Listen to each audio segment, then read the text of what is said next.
Welcome back, everybody, to Weber State Esports. We are glad to have you joining us for some exciting League of Legends games this afternoon on Sunday. We are up against the University of California, Irvine for a best of 5.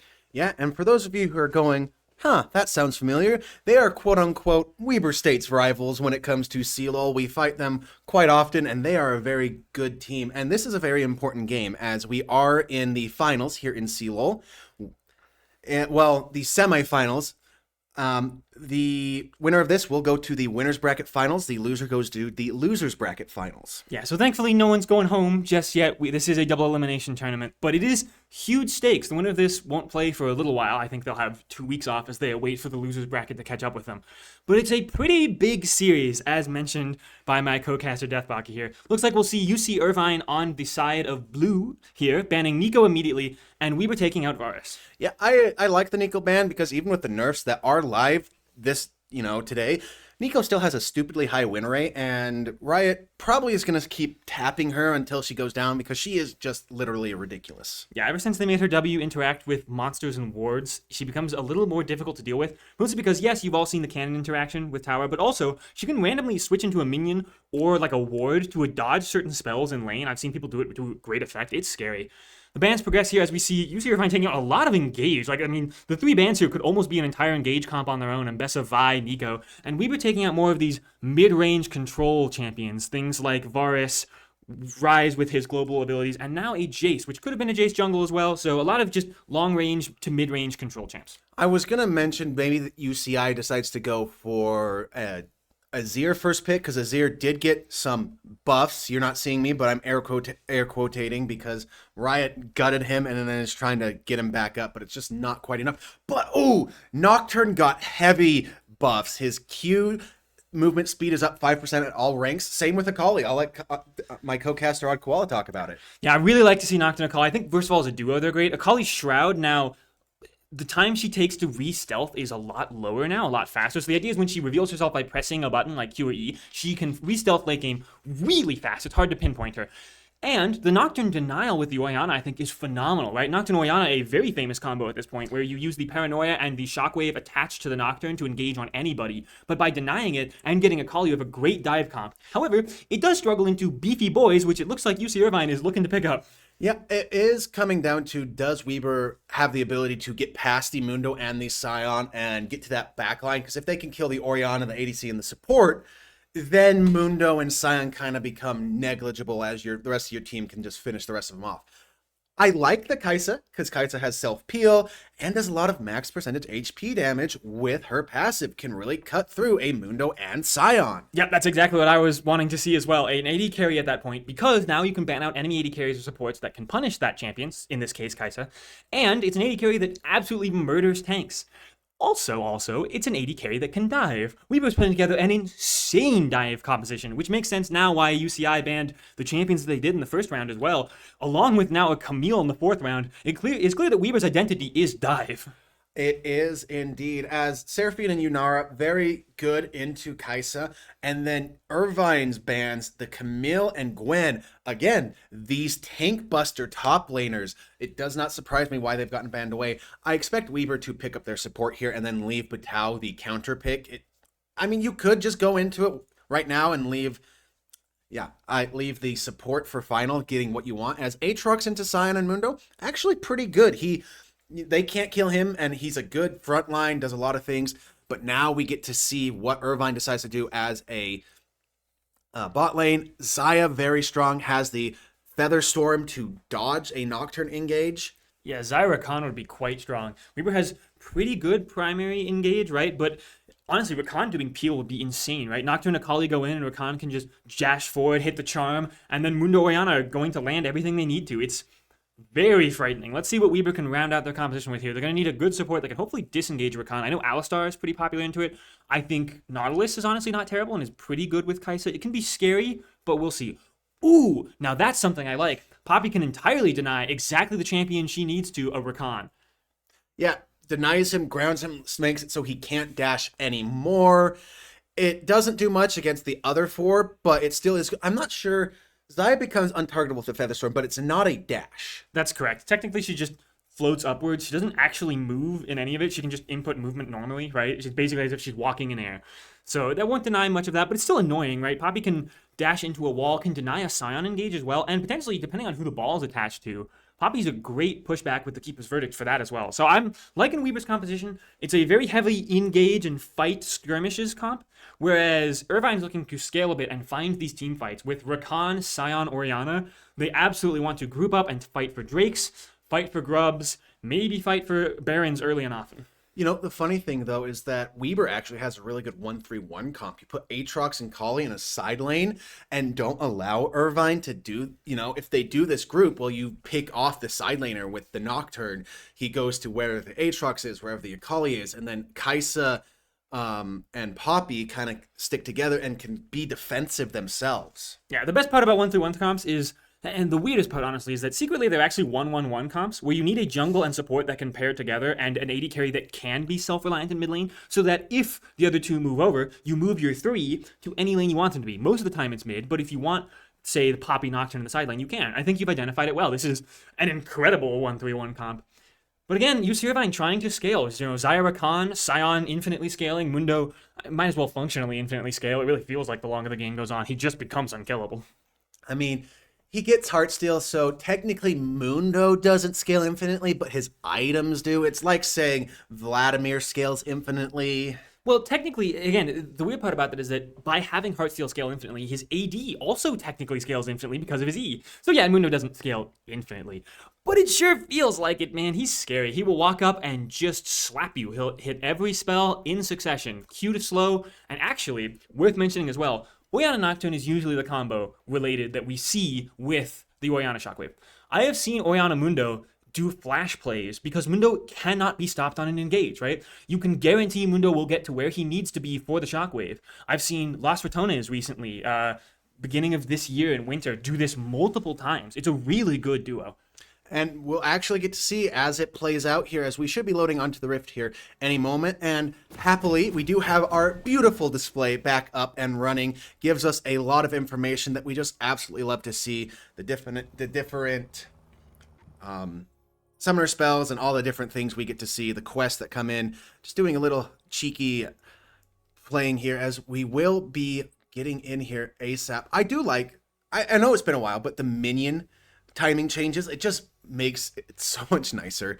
For those of you who, again, will remember a lot of UCI's members, you will recognize the jungler Rosethorn and Armeo, their top laner. Yeah, phenomenal players. I mean, across the whole board, right? This is, again, I haven't been able to catch up with all of the CLoL, but I would be fairly confident in saying these two teams probably in the top 3 teams in the tournament, maybe even the best 2. So a very exciting series upcoming for us. We'll see Rosethorn start their blue buff, and actually you starting their wolves. Nocturne really likes starting these multi-target camps because of his passive. And it looks like so far UCI is winning on the bot lane as well. They managed to get early pressure on the middle brush, which is, especially nowadays, the entirety of the early lane. Yeah, and you mentioned Nocturne liking these multi-camps. That's one of his buffs, is that his passive got 1 second taken off of it. And he also, for every auto attack, reduces that. So it just means he clears that much faster. The Q also getting a buff is huge. Yeah. Speaking of the mid lane matchup here as well, both of these champions received some interesting changes recently. Orianna received early game nerfs related to her Q cooldown, which is quite a bit longer, and Akali received late game buffs with her Shroud re-targeting and re-stealthing faster. Which means that, honestly, this matchup feels incredible for Akali now. Like, ooh, Espatao going in for a very aggressive trade here. Level 2 already, and Armeo looking to take an insane amount of health here. Hopefully, will be able to survive, but might have to take an early base and use teleport.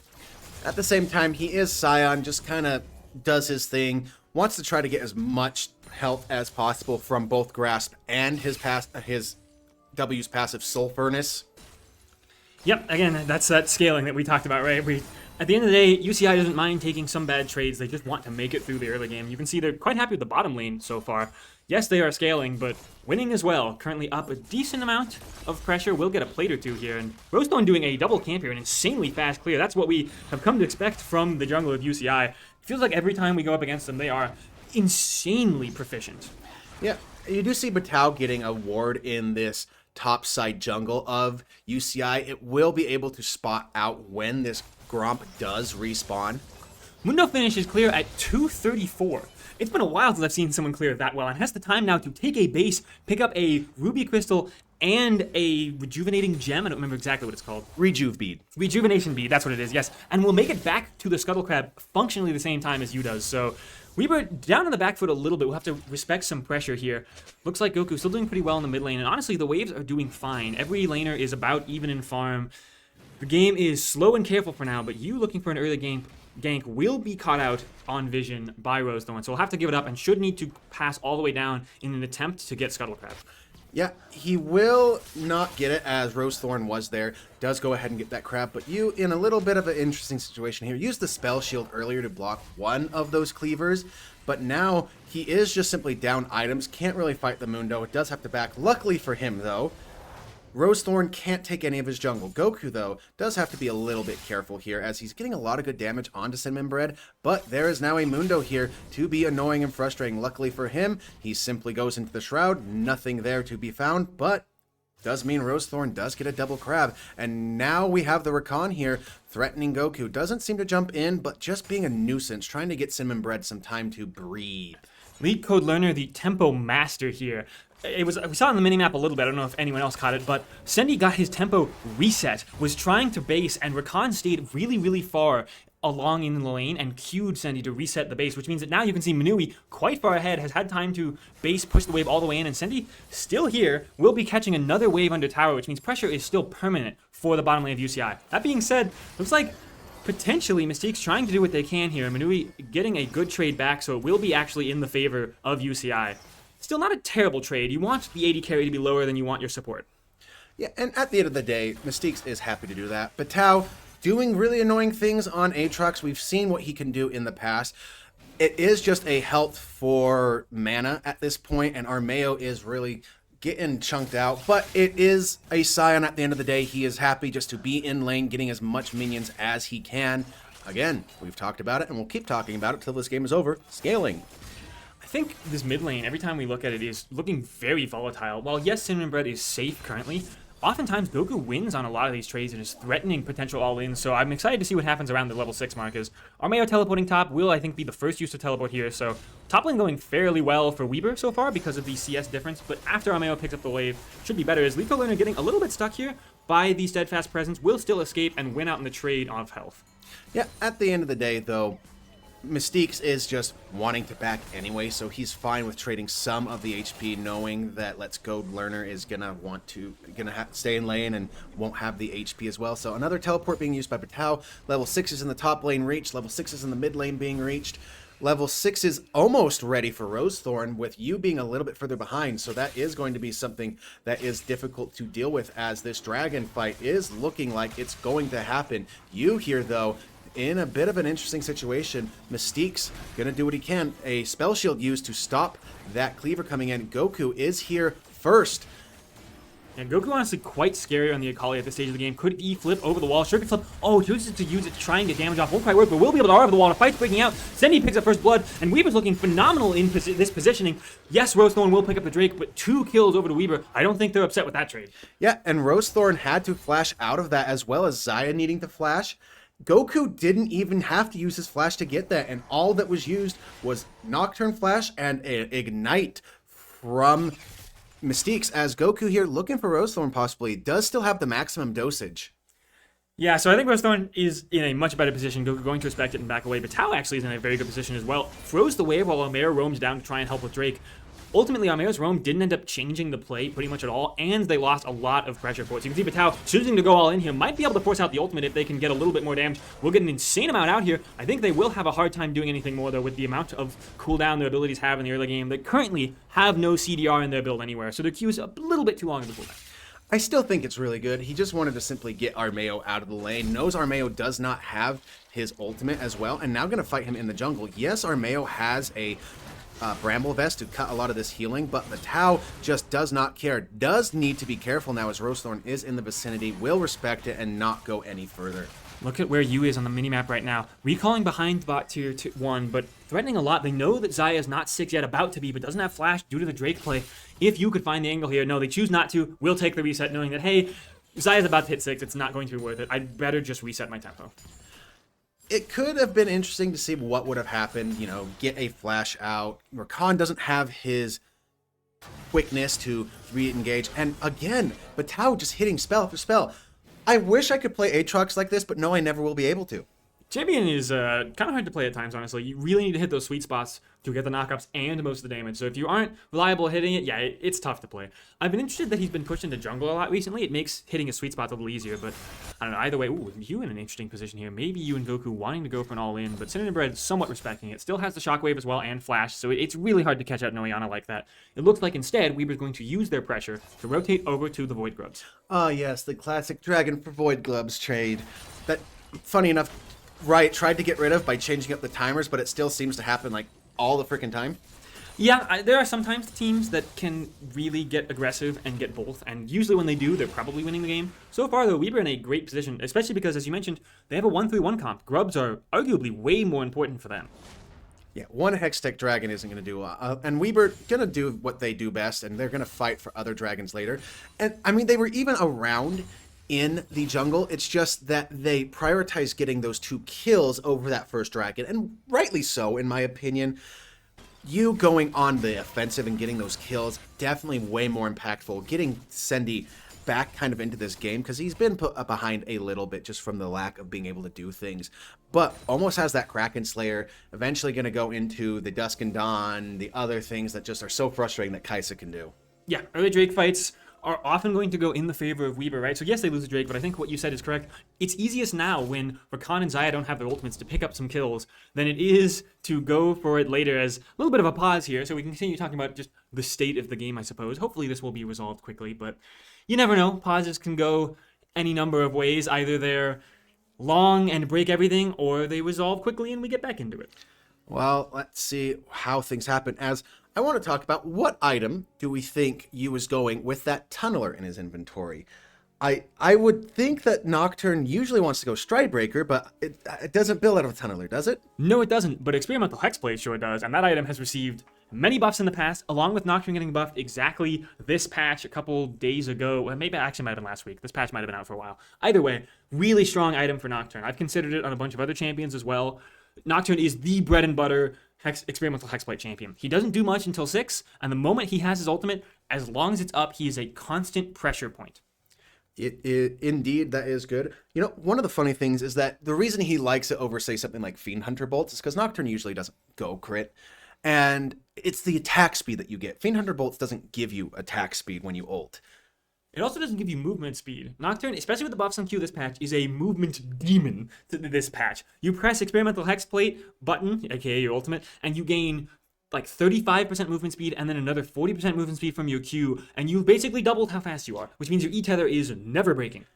Yeah, is there a way for us to pull up the runes? Because I wonder if Yu has Celerity. Because on top of that, if he does have Celerity, that's another increase of movement speed. I know that at that point it's like super stacking and you don't need that much, but it is the difference of sometimes getting a kill and not getting a kill. And could be the difference between escaping as well, right? Oftentimes, Nocturne gets a lot more movement speed toward fear targets than he does to escape. So you never know. Honestly, if I had to guess, both you and Rostone probably have the jungle mandated secondary page, which, if you don't know, folks, is free boots and Cosmic Insight. It's very cool.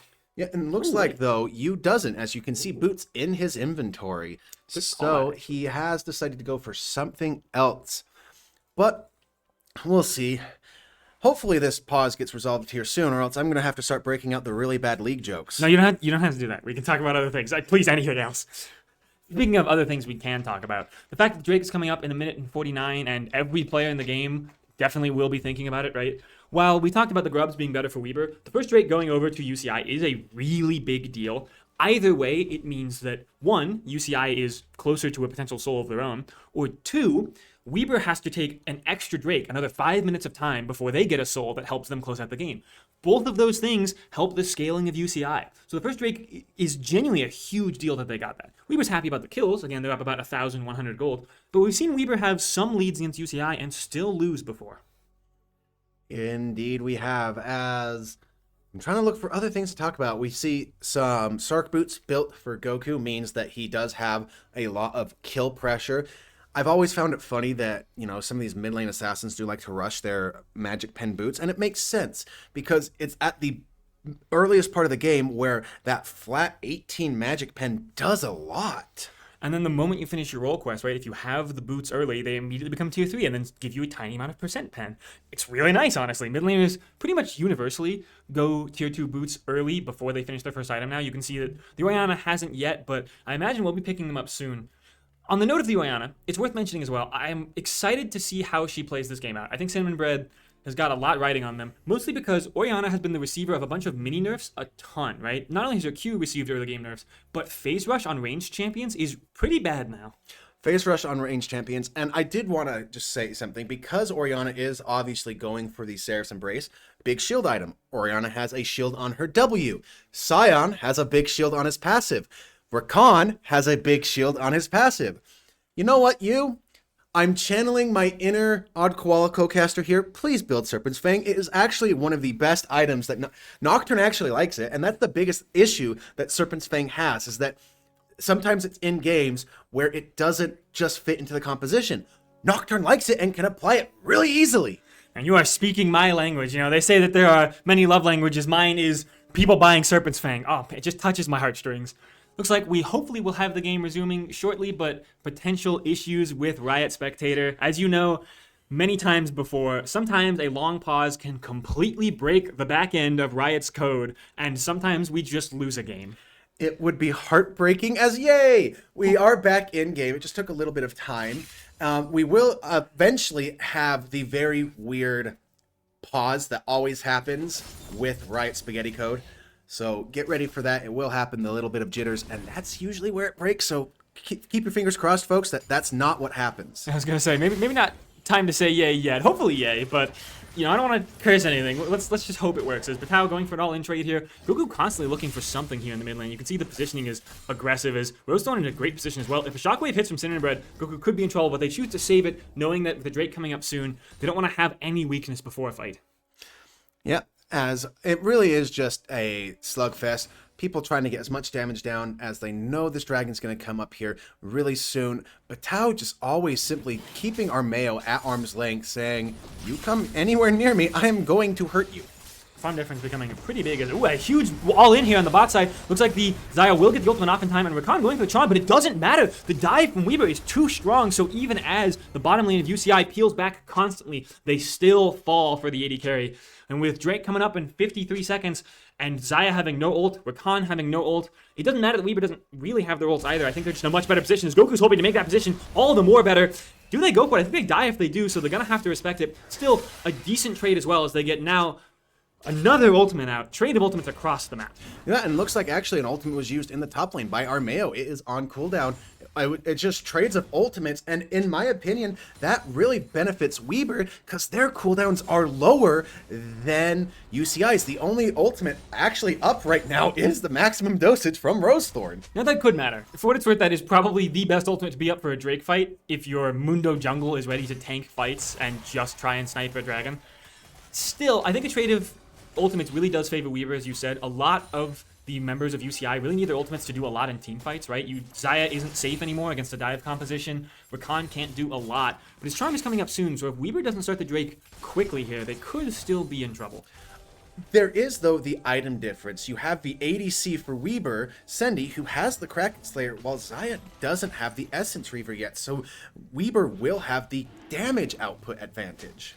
I think if I had to guess, both top lanes you can see resetting, looking at the bottom side of the map. There comes the teleport in. Yeah, it's going to be an all-out 5v5 here for the second Drake. Both teams know this is so important.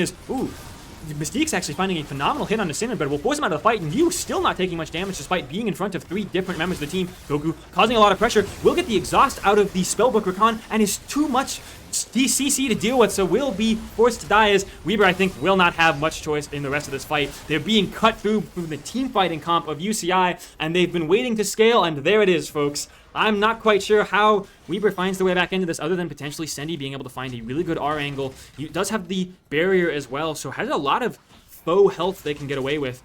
Looks like a Hex Flash being channeled from Mystique's. The fight, the re-engage, going back in. Can Weaver finds the angle? You try and get what they can, but if they lose the Drake again, there it is. Rosethorn secures another smite, and unfortunately on the back end, Sendy dies as well to Xayah. A flash ultimate will secure that, and Weber on the really bad end of that trade. Yeah, it looks so good, but at the end of the day, Let's Code Learner just surviving, not allowing Weber to really close things out. Unfortunate target priority means that they are going to be behind. You just really down here, doesn't have his role quest finished yet, as role quests for the top laners here going to be completed soon, but at the end of the day, it does mean UCI pulls ahead.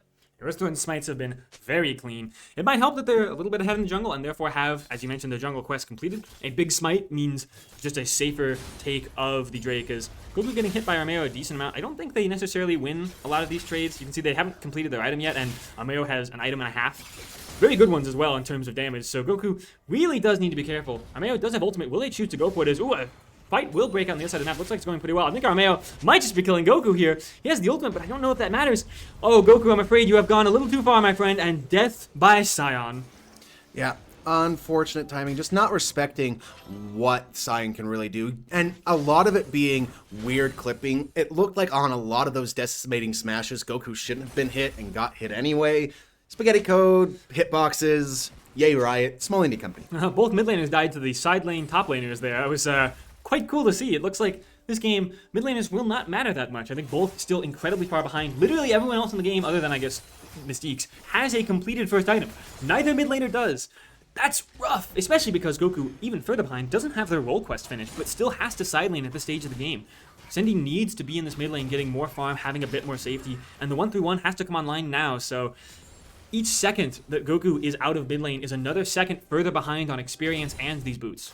He will eventually get to it. It's not too far off. You can see it on his portrait that he is rather close, but it does feel bad.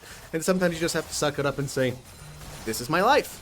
Yeah, it's clear that Weber is putting a lot of pressure and power into Batao, and Mystique's as well in a phenomenal position here. I think Batao can pick this up with a flash Q. There it is, and might be able to do a bit more here. I think it's a bit too late for Lead Code Learner to pop the Rakan ultimate. Batao feeling it, wanting to go further, will have to respect it and back away though. So a clean pick from Weber State's top jungle rather. Top support, well, all over the place. Yep, and once again, Goku in an interesting position.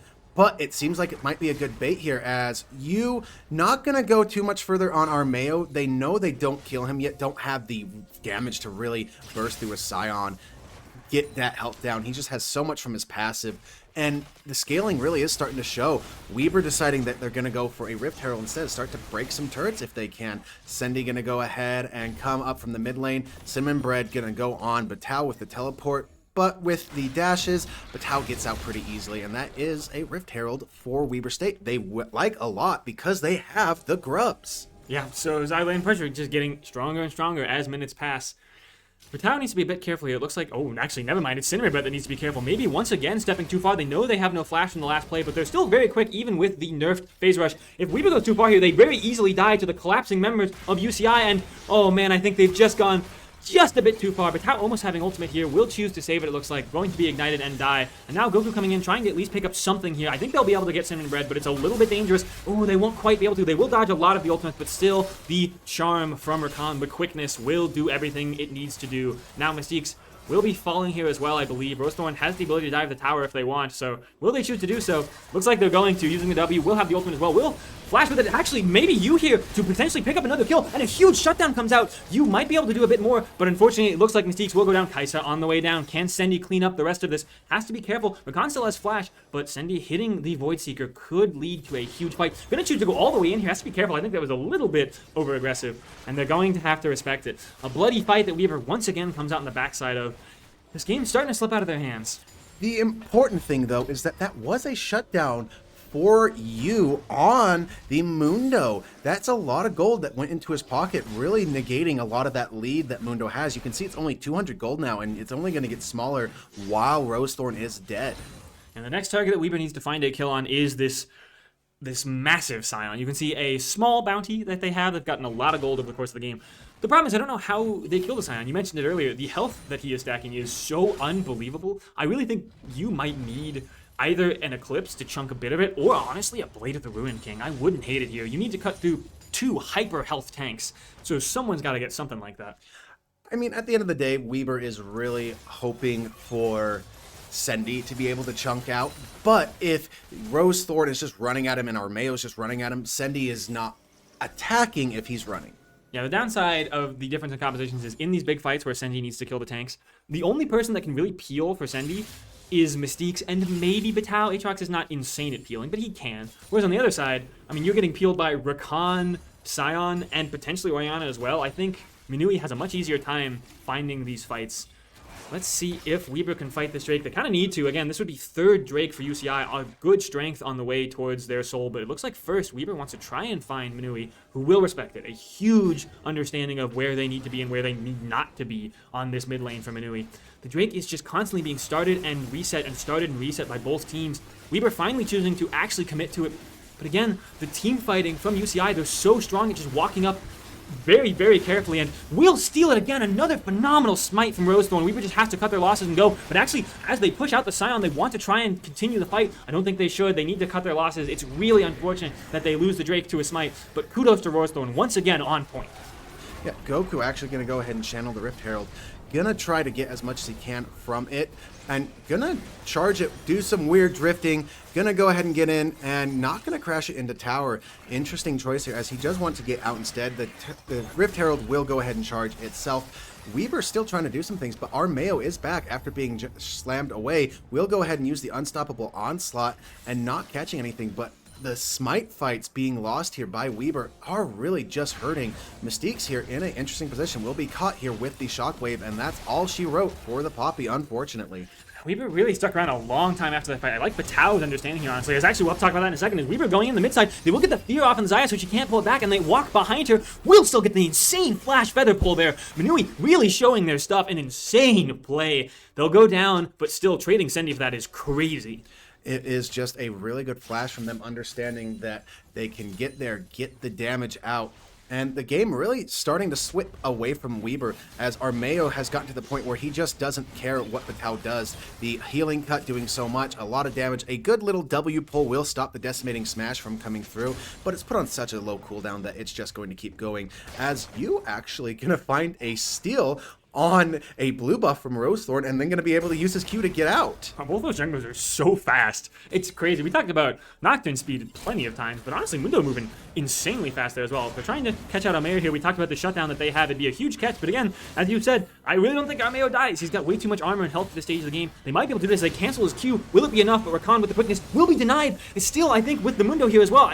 Weaver going a little bit too far. They're trying to kill the tanky members and do not have the damage for that. Batal should be going down here unless he can catch out Armeo with like a flash Q. Won't find it. Does have the flash. And again, just CC permanently with the ultimate going down as well. This should be all that we wrote. Trying to hit Qs, heal up enough. I mean, the healing is crazy here, but it just takes too much. Just not the fights Weber really need to be having. They need to have people who can kill Armeo quickly, and that is Xayah. Not Xayah, that is Sendy at this point. Sendy, with the damage in that fight, could have easily chunked him down, the maximum HP damage, but Sendy's in the mid lane doing other things. Going back on to the Xayah here in the mid lane. This time, though, it goes good, but Sendy gonna be left out to drive. We'll go ahead and barrier. Gonna get away, possibly, as here comes Mystique's trying to save his ADC, but it's just a little bit too little, too late. Not able to do anything for them, as Armeo just continues to get stronger and stronger. Rosethorn here gonna find you and be as frustrating as possible. A great play from you and Sendy. Sendy unfortunately still does go down, but once again in the side lane, Goku picks something else up. He's been behind for a lot of this game, but has been picking up an insane amount of towers and minions, so kudos to them getting back to the game. Has almost the highest farm in the game, still matched by Minui, who is a little bit higher. Whew, what a mid-game this has been. We've got another Drake coming up in a minute and 41, and this Drake matters more than anything. Weber has to find a way to take this. If Mundo Sion get a Chemtech Soul, I think the game is just decidedly over, no matter how well Weber plays. Yu has decided to go for a Black Cleaver, as Goku gonna get caught out here, trying to save the red buff of Yu, but just not gonna do anything. Just a lot of damage taken. Yu decided to go for a Black Cleaver, I think it's wise and smart as a engage coming here on the mid lane.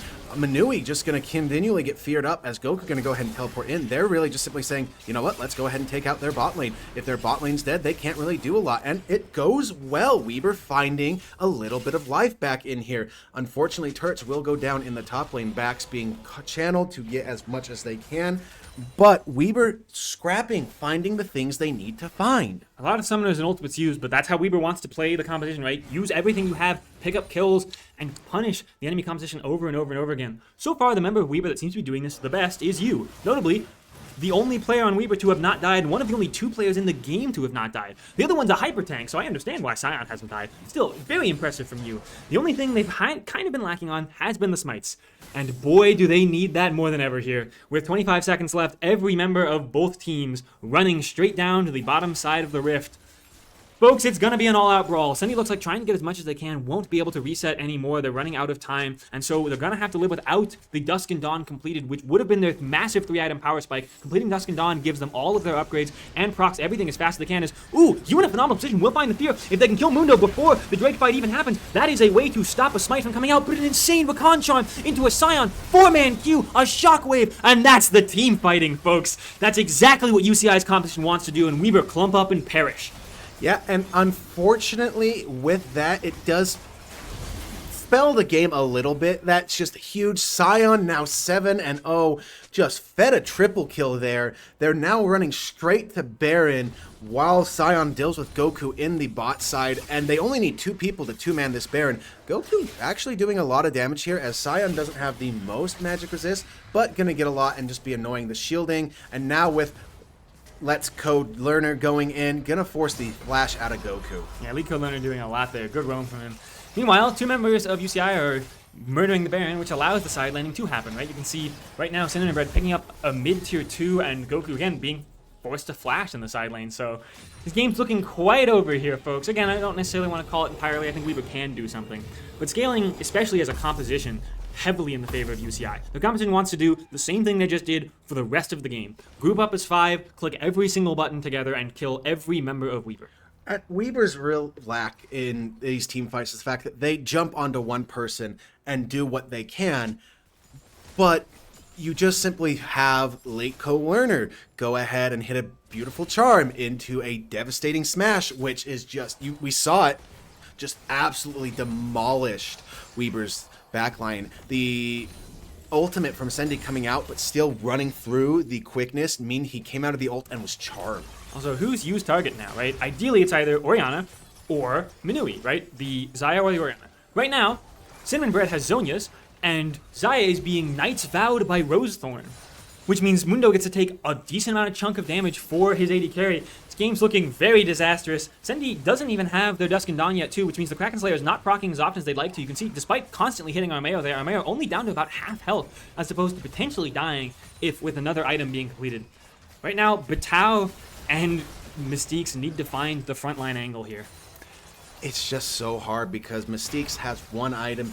He does not have the damage. Sendy does finally get the Dusk and Dawn, but a charm coming onto Vital means that he is going to go.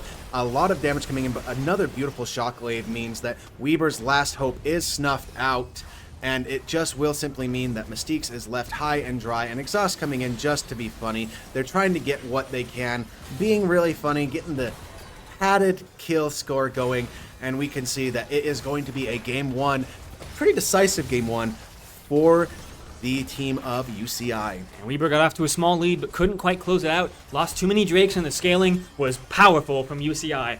A clean game 1, and folks, the series should only get more exciting. Stay tuned. We'll see you for game 2.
And welcome back, everyone, to Weber State Esports, where we are in Game 2 of our Best of 5 with Weber State Esports versus the University of California, Irvine. Yeah, some very exciting games ahead of us. Of course, this is, as mentioned, a best of 5. We've just been through Game 1, where UC Irvine took it in a fairly dominant fashion, was a 25-minute victory, mostly because, shout out Rosethorn, their jungler, he received every Drake, either in a smite fight or just in a clean fight. It was a strong game from Rosethorn, hoping to see Weber bounce it back in the second game. The nice thing, though, is that this is fearless, so we don't have to worry about those those specific two tanky beefy boys, and compositions always will change and modulate, and so it will be fun to see how Weber adapts. I think ultimately this might be a fearless series, especially because of some of the champions taken out in Game 1. This might be a fearless series where the bans change pretty heavily. I think we can still expect to see things like Varus banned again. Would not be surprised to see... I don't remember what the first ban from UCI was, but I think that will probably stay there. Nico. I think we'll see Nico ban. I think we'll see Varus ban. And we'll see either Mbessa or Vi, but I would not be surprised to see the other left open. We'll also have to see what side both of these champions, these players are on. Is a little bit of the last draft there. It's a good reminder of what has happened. Of course, UCI playing for the hyper scaling and Weber playing for the insane dive comp. At the end of the day, every time team fights happened, Weber lost. So I'm hoping to see Weber change up their plan a little bit. Or if they do go for some dive, go for some champions that aren't as aren't as dead when they commit, rather. The issue with their dive comp was Rakan. Rakan just simply grouped everyone, and then a huge Orianna shockwave came in, and that's all she wrote, folks. Yeah, that's exactly it. So hey, maybe I'm wrong. Maybe you do run back the dive comp, because there's nothing else like Rakan that can do that, right? I mean, okay, as much as I'm joking, no one can do it as well as Rakan. But there are plenty of champions that do, like Rel is really annoying for dive comps like that. Alistar can be pretty good, push out the exact carry you need to, and then queue the rest of them, right? Headbutt Pulverize is nice. I mean, Nami has also been, very considered, as Weber has actually decided to stay on the red side. After losing, they have decided that they liked having that final pick. We'll see if it makes a difference this game. It didn't feel like it made as much of a difference as it needed to last game. Yes, the Poppy was good, but just didn't do it as. So far, bans exactly the same. Nico, Rise. I expect to see the Vi again and the Mbessa from UCI, as they're like, it's not broke, so we don't need to fix it. So far, different order from Weber. There it is. Yeah, just different order, same champions. Well, it appears I was wrong. Looks like the bans will end up paying out the exact same. It is common for that to happen. I wanted to believe it didn't, but so far, the identities of both teams will be sticking this way. Yep, there it is. Exactly the same bans. And first pick here from UCI. A lot of different strong picks open. Usually things like junglers and mid laners are what's usually often considered. And Azir locked in a strong team fight scaler. Once again, UCI sticking to their guns. Now, do we instantly get a counter pick on Goku? No, it's going to be a Corki locked in. I like Corki. Has some long range. I would hopefully say, ooh, Xin Zhao coming in. I want to keep getting it, but they're just popping off this. I wouldn't mind like a cheeky LeBlanc or Zoe, funny enough. Another one of those classic Goku assassins that can actually do really well into Azir. Yeah, usually I've seen a Kali be good into Azir. So the fact that it's out means that Azir feeling quite strong here. Yunara will be an answer as well. UCI just scaling, scaring. Yunara, Lulu both open. I'd like to see Corki Nami. I think that's the best duo with Corki. It can deal with Yunara very well. Well, Corki has a couple good ones, like Alistar's not bad.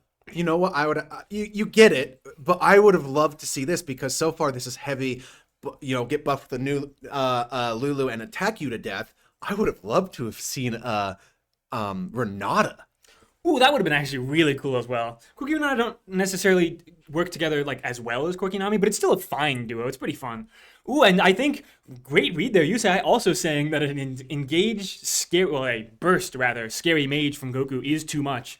You can see now Weber removing these hyper tanks that UCI could go for. Both teams are well aware of what the other wants to do. Yeah, these hyper tanks that actually have really good engage that Corki can really struggle to deal with. And I like the idea of getting rid of the Fjord, because that means that UCI is still looking for a tank to pull out. I wouldn't be surprised to see an Ornn. I think Weber might like a Jax here, honestly. Being able to deny Yunara damage and jump through a Azir wall, keep up with dashes. I think Jax could be cool. There's a lot of different top laners they could go for, honestly. Oh, I really like Victor here. I think that's a phenomenal scaling mid laner that Weber can now pick up and have some good term scaling for late game as well. Instead of having to go for a full committal mage, you can have safe, insane AoE. Now, what does UCI round out their comp? They still need their jungler. They still need their top laner. They know what they're jungling into. I was actually going to say Trundle, because that is one of Xin Zhao's biggest counters. but I still think Weber is okay. It just means that they can't get rid of, yeah, that's Trundle Gnar. Okay, that's interesting. Well, now they pick Gnar, who already can deal with a lot of different fighters, and they've picked Trundle, which can deal with bruisers. So they need to find an angle here. I want to say Batau, go Camille. Ooh, I would not mind Camille. I think it's not necessarily perfect with Weaver's comp, but it is just a strong champion in general. Trundle's scary. All the tanks that you would want to go are now off the board, especially because Nara can deal with them in lane anyway. And you call it there, Deathbaka. It looks like an insane call. A great Camille pick from Weaver. It got banned out last game and didn't get banned out this game. You're right. I had forgotten about that. Great memory, honestly. Oh, it's been an insane draft. And I am excited to see these compositions play out. Weaver now has, again, somewhat of a dive comp, but more of a fight dive comp, right? Xin Zhao and Camille are safer. Corki can escape. They have good disengage in Nami and Victor. I like Weaver's composition. Also, it's kind of one of these funny things where it doesn't matter if Yunara jumps away, if Narn jumps away. Camille says, no, you're staying here and we're going to kill you. Yeah, Narazir are the things I watch out most as a viewer for UCI, right? I think if Narazir land the Shuriman shuffle into the Nara shuffle, if you will, a lot of potential AoE CC against, I don't know, maybe a wall that Azir can put up for him. So there's some scary stuff, but we'll see if it plays out. You also do have to consider that technically Nar can also Nar you into a Trundle pillar. Yeah, so potentially the creation of terrain here from UCI, the terraform composition, if you will, could be a problem. But the gravity field from Victor can do a lot. The slows meaning a lot. I also have to mention that yes, Trundle technically does okay into Camille because he can steal her AD, but at the same time, it doesn't really matter when she just simply Cho'Gath ults you every 2 seconds. Yeah, overall, Weaver composition is much more of a poke composition to start. It's not fully, right? Obviously, they have Xin Zhao, Camille. But Victor, Corki are really great at hitting these long-range, low cooldown poke spells before a fight, lowering the health of, say, a Yunara or an Azir, and then finding an all-in with a Nami, Xin Zhao, and a Camille. So I'm looking forward to this game. I think Weaver has a bit better of a time here just because they have more options. And it looks like we'll see how it plays out here because we're jumping onto the Rift. Yeah, I do like the team dichotomy a little bit more here as the we will get the overlay looks like it has broken here for some reason, so bear with us, folks. Hopefully we'll get our nice overlay back in a bit. For now, though, we can still talk about Goku's skin. Shout out Goku. I really love this Victor skin. It's my favorite by a mile. And a very water-themed duo in the bot side here. I mean, it's 3 people that are water themed because granted, one of them is on the enemy team, but still water themed. Yeah, and now we've got our HUD back. Huzzah! So we can see more. Ooh, and a ghost from Goku. I really like that. A comet as well. Not necessarily often things we see on Victor, but I like it a lot. I think Ghost is much more common for these mages mid lane, these immobile mages more nowadays. And again, we talked about some of the poke. I think exactly Comet helps out with that a ton. Now, I also want to say, Goku, do you go your stereotypical Rod of Ages? I think that it would be good, gives him some defensibility, and then you can scale, which is one thing that Weber did lack last game. I think Goku's got a lot of options here, especially with, again, the very unique rune page. Excited to see how this mid lane matchup plays out, honestly. Really cool champions facing off against each other. Honestly, 2 of the premier hyperscalers in the meta. Victor less so in the meta nowadays, as Batao going for an insane all-in. Camille certainly showing her stuff against a Gnar. Will be behind the minions, though. Needs to be careful. Romero will hit 2 off this creep exactly. No, actually, sorry, that's the first wave. Will be off this next one. And Batao still needs to kill 2, so top lane could be dangerous in a second. Could be. It will be fun to see as bot lane is a little bit better for Weaver. They do have vision in the bush, so it means that they're able to do things. Rosethorn doing trolley-ish things, running around the jungle, bonking monsters with Bone Shiver. Yeah. Xin Zhao clear is a bit slow, so early on, Trundle also can be slow, right? Only single target damage really means that Trundle can struggle with some of the multi-target camps, but Xin Zhao also famously fairly slow. So we'll see how this plays out as Batao getting a massive wave push into them, still down a level, has a health advantage and ignite. But honestly, they could end up turning it around. I also realized Batao, typical Camille things, teleport ignite. He doesn't need the flash, so he's able to actually be very aggressive yet very safe. Yeah. Looks like Batao actually ended up being ahead as well here once he picked up his wave. As long as he gets every minion, we'll have more. As Goku's poke already landing quite firmly. The comet coming out, the healing just a little bit there, I imagine, probably from maybe either second wind or I don't know. Victor secondary rune pages can go literally anywhere. I've seen Taste of Blood, Treasure Hunter. I've seen Shield Bash, Revitalize. Ton of different options you could go for. I remember before Victor was reworked, playing him top lane. Those were good days. Good old Machine Herald Victor, which, he's still got the skin for it now. So if you have a fondness for it, go ahead and pick up that skin. Shout out Riot. I really appreciate that they did that, honestly. I think a lot of Victor players were immediately back in love with the champion after falling out of love during the change. It is fun. And speaking of champions, you even have the traditional Trundle skin as Batau here, going to be in an interesting position.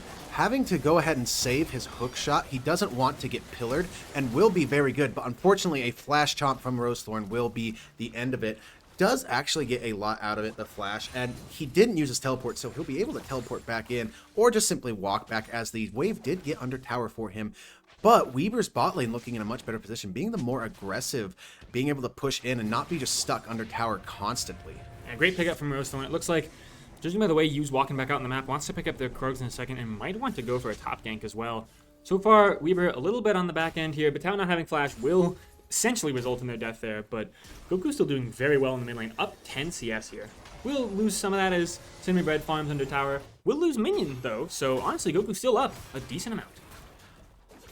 Things going to come down here just a little bit as you will, like you said, farm his wave. Batau going to be a little bit more cautious, knows that he needs to plan right, will walk into a stun, but doesn't do too much luckily for him.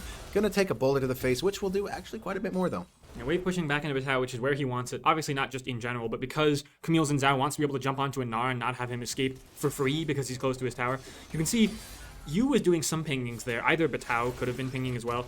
They were definitely thinking about a top lane gank, but they know the vision is way too immense. There's so many good wards on the top side. Batau will have to play isolated for just a bit longer. Lovely old top lane is an island, except when a troll trolls you. Looks like 70 forced a reset here, so we'll end up losing a very large wave. That's a lot of experience and a decent amount of gold now, further behind against Manui. Full junglers back to farming. As long as Rosethorn doesn't have their flash, they are actually possible to die very easily. As Armeo hitting 6 as well. Top lane going heavily in the favor of heavily in favor of Armeo after that early kill. And it's exactly what they wanted to do there. Get Batau behind, as he is kind of one of those lever pivot points for Weaver. Goku gonna hit 6 here means he is doing quite well here in this lane. Just getting his passive stacked up. You will see he is at 59 stacks actually. So not exactly at a upgrade yet, but getting close. But has to be careful here. There is a troll coming around. Could be looking for some things. Looking for some gank potential here. Goku now could be in a very big pickle here. Will decide to simply start running. Will be running to his team, and actually the very good patience from Goku. Doesn't even use flash, doesn't even use ghost, knowing that, hey, I have my team here. If they overcommit, they are dead. Yeah, we've been in a really good position here to get this first Drake as well. So Goku's early mid pressure also helping out with that, as well as the bot lane pressure. Honestly, Rosethorn lost a lot of time there too. We even got that Drake basically by losing nothing. Rosethorn stayed around mid, tried to walk in to steal some Raptors, found out that they weren't there, had to walk mid, and got nothing. So genuinely a great play from Weaver there, kind of pulling back a bit of that loss that they had in the topside play early. At this point, though, Batau is simply just standing here and taking it as much as he can. It's frustrating. We do see a cheeky little Nami roam coming up, though. Yeah, Mystique's covering for Batau here. I like it a lot because we know that Rosethorn wants to be in the area, has 6. You can see them walking up. Oh, and Yu is here as well. Potential really good player. Amao jumping forward. They're going to go for it. Batau going in a little early maybe, and that's the unfortunate part about the Camille Gnar matchup. Gnar can just shove him out, and it's an ultimate gone, and Gnar's ultimate is up a lot sooner. A lot sooner, yes, but is there something to burn? It would have been better if there had been a possibility to wait out the Mega Gnar, but it's just timing is hard. Goku, once again, has to be a little careful here, as you will say, hey, my red is gone. Rosethorn is probably in the area. Looks like a Shuriman Shuffle going to come in here, but a really good gravity field means that Rosethorn actually could be in danger here. The subjugate will go down as the ultimate from you going to come down as well. With the Lulu coming in, though, it looks like it's just a simple trade of jungler ult for jungler ult. That being said, though, you did flash, so unfortunate for Weaver. They were trying to find an angle, but Goku didn't have ultimate, so couldn't get any more damage off. Cindy looking quite strong here. Has popped their level 6 damage potion. That's why they have that red aura there on the Manatee Corki. I mean, a lot of plays going back and forth between teams that are just immediately denied by a different member, right? Goku tries to go in. Sorry, Rosethorn tries to go in, and Yu denies it. Batau tries to go in, and Armeo denies it. Very tense game, it feels. As, oh, it looks like Goku has finally been caught out. Has Ghost and Flash, so I think they can just escape very easily. Need to be careful, though, and won't choose to Flash, so they will just end up going down. Really unfortunate. Would have liked to see them escape there, but oh well. You gotta calm down and make sure you don't lose too much else. I do think it was smart of him to say, hey, I popped Ghost, so either I escape or I don't. I'm not going to pop both summoners. Yeah. Sendy getting chunked out here. There is the ultimate from Minui. So Sendy will be forced to Valkyrie away. Won't have to use any summoners, though, which is a really big deal. Being able to survive without having to use summoners is massive. And now, with you in a really good position, but the barrier coming out from Minui, Sendy committing a little bit too far. Minui flashing forward won't end up getting anybody, but now potentially you in danger. Does have the ultimate and is full health, so should be able to escape. A great survive from Weaver there, punishing Minui's over-aggression. Yeah, and it's at that point Minui knew he had to either go for it or he was just going to lose. But Tao, sadly, though, just on the receiving end of an absolute beating up here in the top lane. A call for the Gnar means he is just going to simply keep on stacking up and getting as much farm as possible. But Tao just going to do the best he can with what he's given. Has to be careful about going in right now. Now that Mega Gnar is gone, could try and land a couple spells, maybe get some health back, but a couple more pings coming out here in the mid lane. A lot of players paying attention to these grubs, and Goku could be in danger. They still have Flash, but without a Ghost, needs to be very careful about getting overcaught. However, maybe it's actually UCI that needs to be careful. With you in a really good position here, Rosethorn forced to try and run away. They do still have Flash, so they might be really easy to escape. Decent amount of damage from Goku there means that maybe Rosethorn has to respect it, but with Subjugation coming up right now, it's a little bit risky to go for it. You can see immediately Yu goes in and gets hit by multiple different ultimates at the same time. That being said, Rosethorn forced to flash away, will not be able to get enough. Weaver having no flashes means they need to try and run as best as they can. You will have to die for it though, and unfortunately, once again, UCI winning up a group fight. You surviving for a really long time though, just delaying them as much as possible. It does mean though, unfortunately, Grubs will definitely be going over to the side of UCI at this point, as Trundle's just going to go ahead and clear away and going to then probably run straight towards those grubs with Armeo teleporting top lane. They just have absolute domination over this. Yep, we'll see if Mystiques can maybe catch out a sneaky Lulu here. No, they will just see the Vision Ward go down and actually be able to clear it immediately. Very clever from Mystiques here. Maybe Lulu wraps back around, tries to get in between. Looks like a lot of just supportal combat with the wards here. Ooh, it looks like Mystique was expecting it though, so a good place down on the ward as well. We know that Lulu has no sweeper right now, so great little supportal combat we got to see there. That was fun. And you were right. Looks like Rosethorn back on the grubs. It makes sense. It's the typical dragon for grubs trade. Yep, a little bit delayed this time, but ultimately it's just a difference of summoner spells that ends up losing Weaver the fight. The flash out from Rosethorn means that they are very safe. And the Lulu ultimate coming out, which was a huge deal as well. Maybe Weaver can find another play while those abilities are down, but they're running out of time to do so. The biggest thing that was really rough about that fight is that the Nami wave, yes, it divided the team, but just didn't hit anyone. There was no damage that came down. A really good engage actually from Batao here means he is going to get a lot of damage, but the Nard just really starting to chunk away, doing a lot. Batao is going to be able to back, though, and teleport here pretty easy. The first upgrade came in for Goku here, the Hex Ray instead of the Death Ray coming in and doing a lot of damage. Yeah, and you can see now already about halfway to the second stack. Not quite, only about 40, but still making good progress. Ooh, his zero roam down could be really disastrous for Weaver here if they walk too far forward. I think Goku is warning about it right now. They know the Azir is there, and Azir will choose to walk back instead.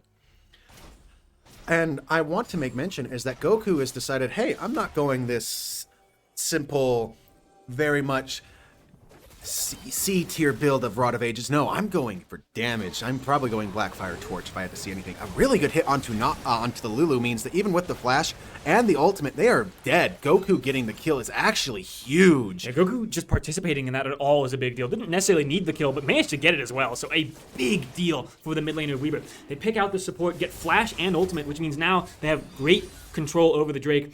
All of the ultimates still up other than Nami Wave. So I really don't think, unless Rosethorn can do what they did last game, walk in and smite away a Drake, Weaver looking very, very confident about this play. Yeah, but with Mystiques here in this bush, yes, Rosethorn knows, but he's not going to try to go for it. He's not going to make this big hero play that will turn out to be something that disastrous. They simply say, let's take some plates in the mid turret. And Batao, once again, just getting bullied. It's the way it's going to be. It's going to be frustrating to deal with, but he can make it work. Yeah, the biggest problem right now in the map is top lane, of course. 1.1 thousand gold ahead for Nara. It's a bit scary. I think Camille will always be useful late game when they can find somebody, but right now you can see, Rosethorn also walking up after taking away a red buff. Once again, you can see Mystique's on a phenomenal timer here. Might be able to save his top laner, but I don't think it's going to happen here, unfortunately. Ooh, actually, hold on. No, it maybe will end up happening here. It's going to be really dangerous, though. Forced to heal, forced to try and W. It won't be enough. Mystique did not have the Nami wave just yet. I think having it right about now, but still not here fast enough. As Armeo will be bubbled into tower, but doesn't have the tower aggro. A great dive from UCI, once again ballooning the gold lead in their favor.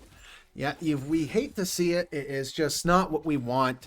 And it's going to mean that our Mayo probably going to get a lot more damage down onto this turret, as Patao does not have a teleport, does not have his ignite. Just down and out for the count for right now.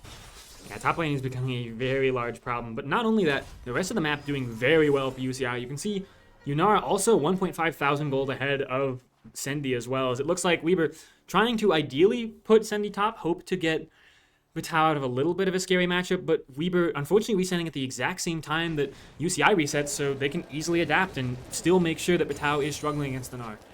And sadly, though, all of UCI have their quests completed except for the Lulu, meaning that Weber's doing this change is going to slow them down. Yes, they are very close, so it's not going to be too much longer until they have it, but it's still frustrating and still hard to deal with. Again, just being on the back foot again, right? It's really hard to make plays, to find angles. Yes, they have 2 Drakes, which is something to be hopeful for, right? But unlike having 2 Drakes and being about even, like UCI was last game, they are very much in the hole. Very far behind. A top tower that's about to go down, a mid tower that's lost a couple plates, and a bot lane tower that's, I mean, seconds from dying.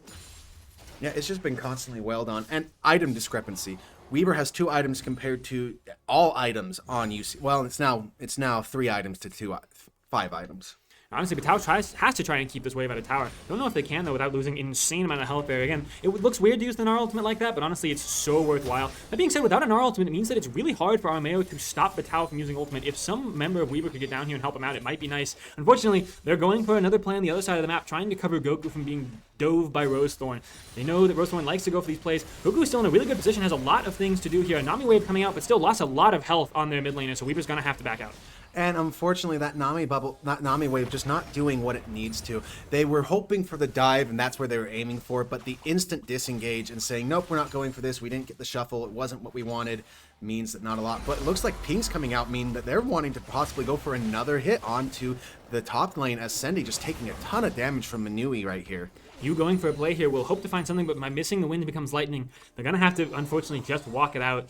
Lulu's speed is a bit too much, and Weber is just falling apart here. Rosethorn walking down as well. This would be another easy kill for Rosethorn if you can find it. Sendi on almost no health. We use the Valkyrie. We'll have to flash as well, so at least Weber survives, but more summoner spells being lost is... Never mind, Mystique's also going down in the play.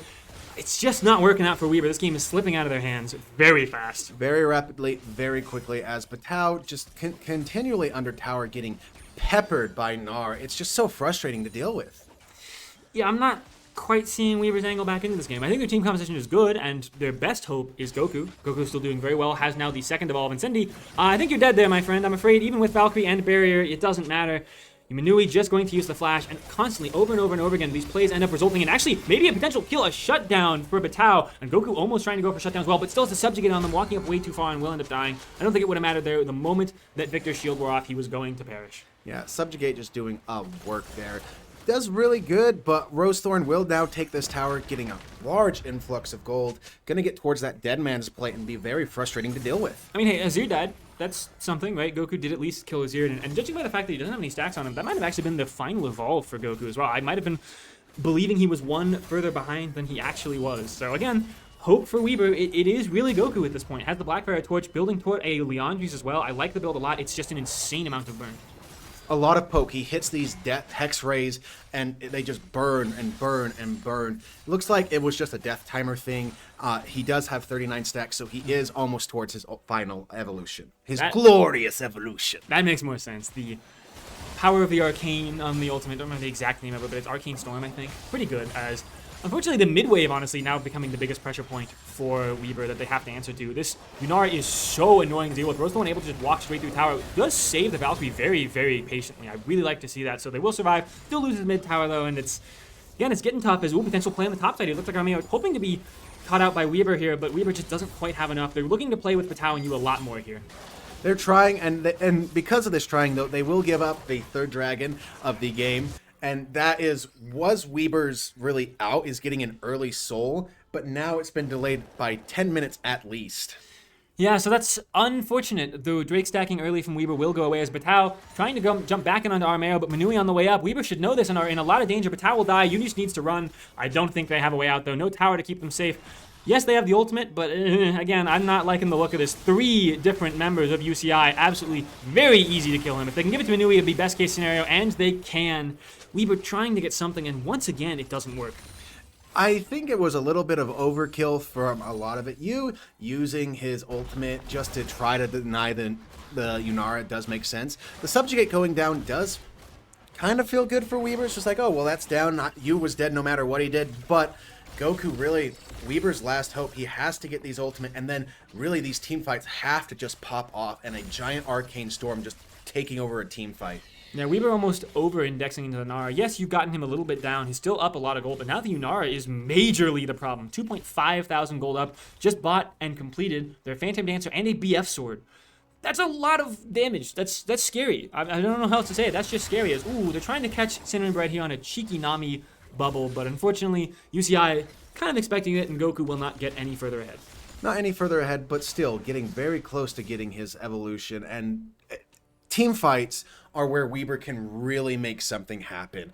You know, you lock, instead of locking Armeo or Cinnamon Bread in the Camille, you lock Manui. Manui doesn't have a way to shove Camille out, and then all of a sudden they're in the middle of a gravitation field with a giant arcane storm raging on them. Weaver does have a way to find things. They just have to make it happen. And that execution point, the making it happen, is the hardest part. Manui is backed by a Lulu, a Trundle, an Azir shove, and a Gnar ultimate. I mean, that's, you know, Emperor's Divide is a very strong ability, not only for the initial push, but then just having a wall between members of Weaver and the secondary fight. So, I don't know. It's definitely possible. I agree. It's just so tough right now. It's tough. Mystique's taking a lot of damage here as that Yunara W is just starting to really chunk now that 2 items have come in. And Yunara has finished their Ninja Tabis. I know they're played steel caps, but they will forever be Ninja Tabis, meaning they just don't take a lot of damage. And once again, just another sign that Goku has got to lock in and get this done. I don't know exactly how, because again, I think UCI also knows that Goku is pretty much the only problem. You can see the pings coming out, 4 members running at him. Goku's going to need to run right now. I think they are somewhat expecting it and somewhat respecting it, thankfully, but still in a lot of danger with the insane Infernal Cinders making the movement speed of Rosethorn just insane. I mean, he also has his Dead Man's Plate, and then he had a Lulu speed up. Just insane movement speed running at him. But that, folks, is the Baron slithering through the river, spawning right now on the Rift. That's a huge pressure point that Weaver has to worry about constantly. They need vision on it, or else they could be in a lot of danger. I believe this is the Hunter Baron, because they still have Baron variants, if you didn't know. The Rift, I think there might only be 1 or 2, but there used to be a lot, like 3, I think. I don't know. Either way, cool to see, but ultimately scary for Weaver. It's just another thing they have to worry about. Ascendi being caught out here does have flash. Will be forced to flash the wall here. I don't know if it'll matter here. Yeah, I think they're just choosing to accept it. They know Rosethorn, the way they were walking meant that they were going to follow the flash. Better to just save it and hope something else can come out of it. It is just unfortunate as Weaver, with that getting taken out, means they are going to lose complete control over this dragon area. Mystique's going to look for some things, but this Trundle is just so fast. Could be in a weird situation, though, here with Batal. You trying to go in somewhere, going to get caught. A lot of damage going down, though. Yunara is not able to finish off you quite yet. Will eventually get him, but a flash. A really good Arcane Storm coming out. Not going to be able to finish him off, but now Azir in a little bit of a pickle here. Weaver played that really well. They split the fight. Rosethorn disrespected the vision in the bush, and Batal just walked up, immediately got him, and Yu escapes using the ultimate to buy time. They got a lot out of Manui there, and Lead Code Learner. They got the heal and the Lulu ultimate.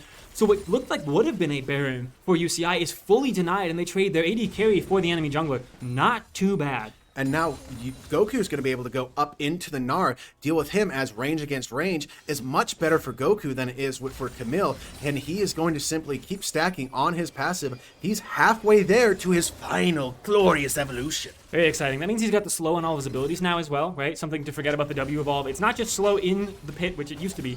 It is now just a full slow. If you tap an E, you're going to hit Comet, you're going to hit everything else because of the movement speed denial. Yeah, and getting the Scuttle Crab is actually really good for Weaver. It is 17 seconds before Dragon. Sendy and Mystique's here in an interesting position. Will go ahead and get out. It looks like all was used was a flash from Mystique's, but does have the Nami Wave to continue looking at things. A lot of teleports coming in here, could come in here from both top laners, but the Rift Herald being dropped as a pressure point, very well played. Teleports already coming in. It's gonna be a fight. Weaver saying we're gonna leave it. Rosethorn is so low though.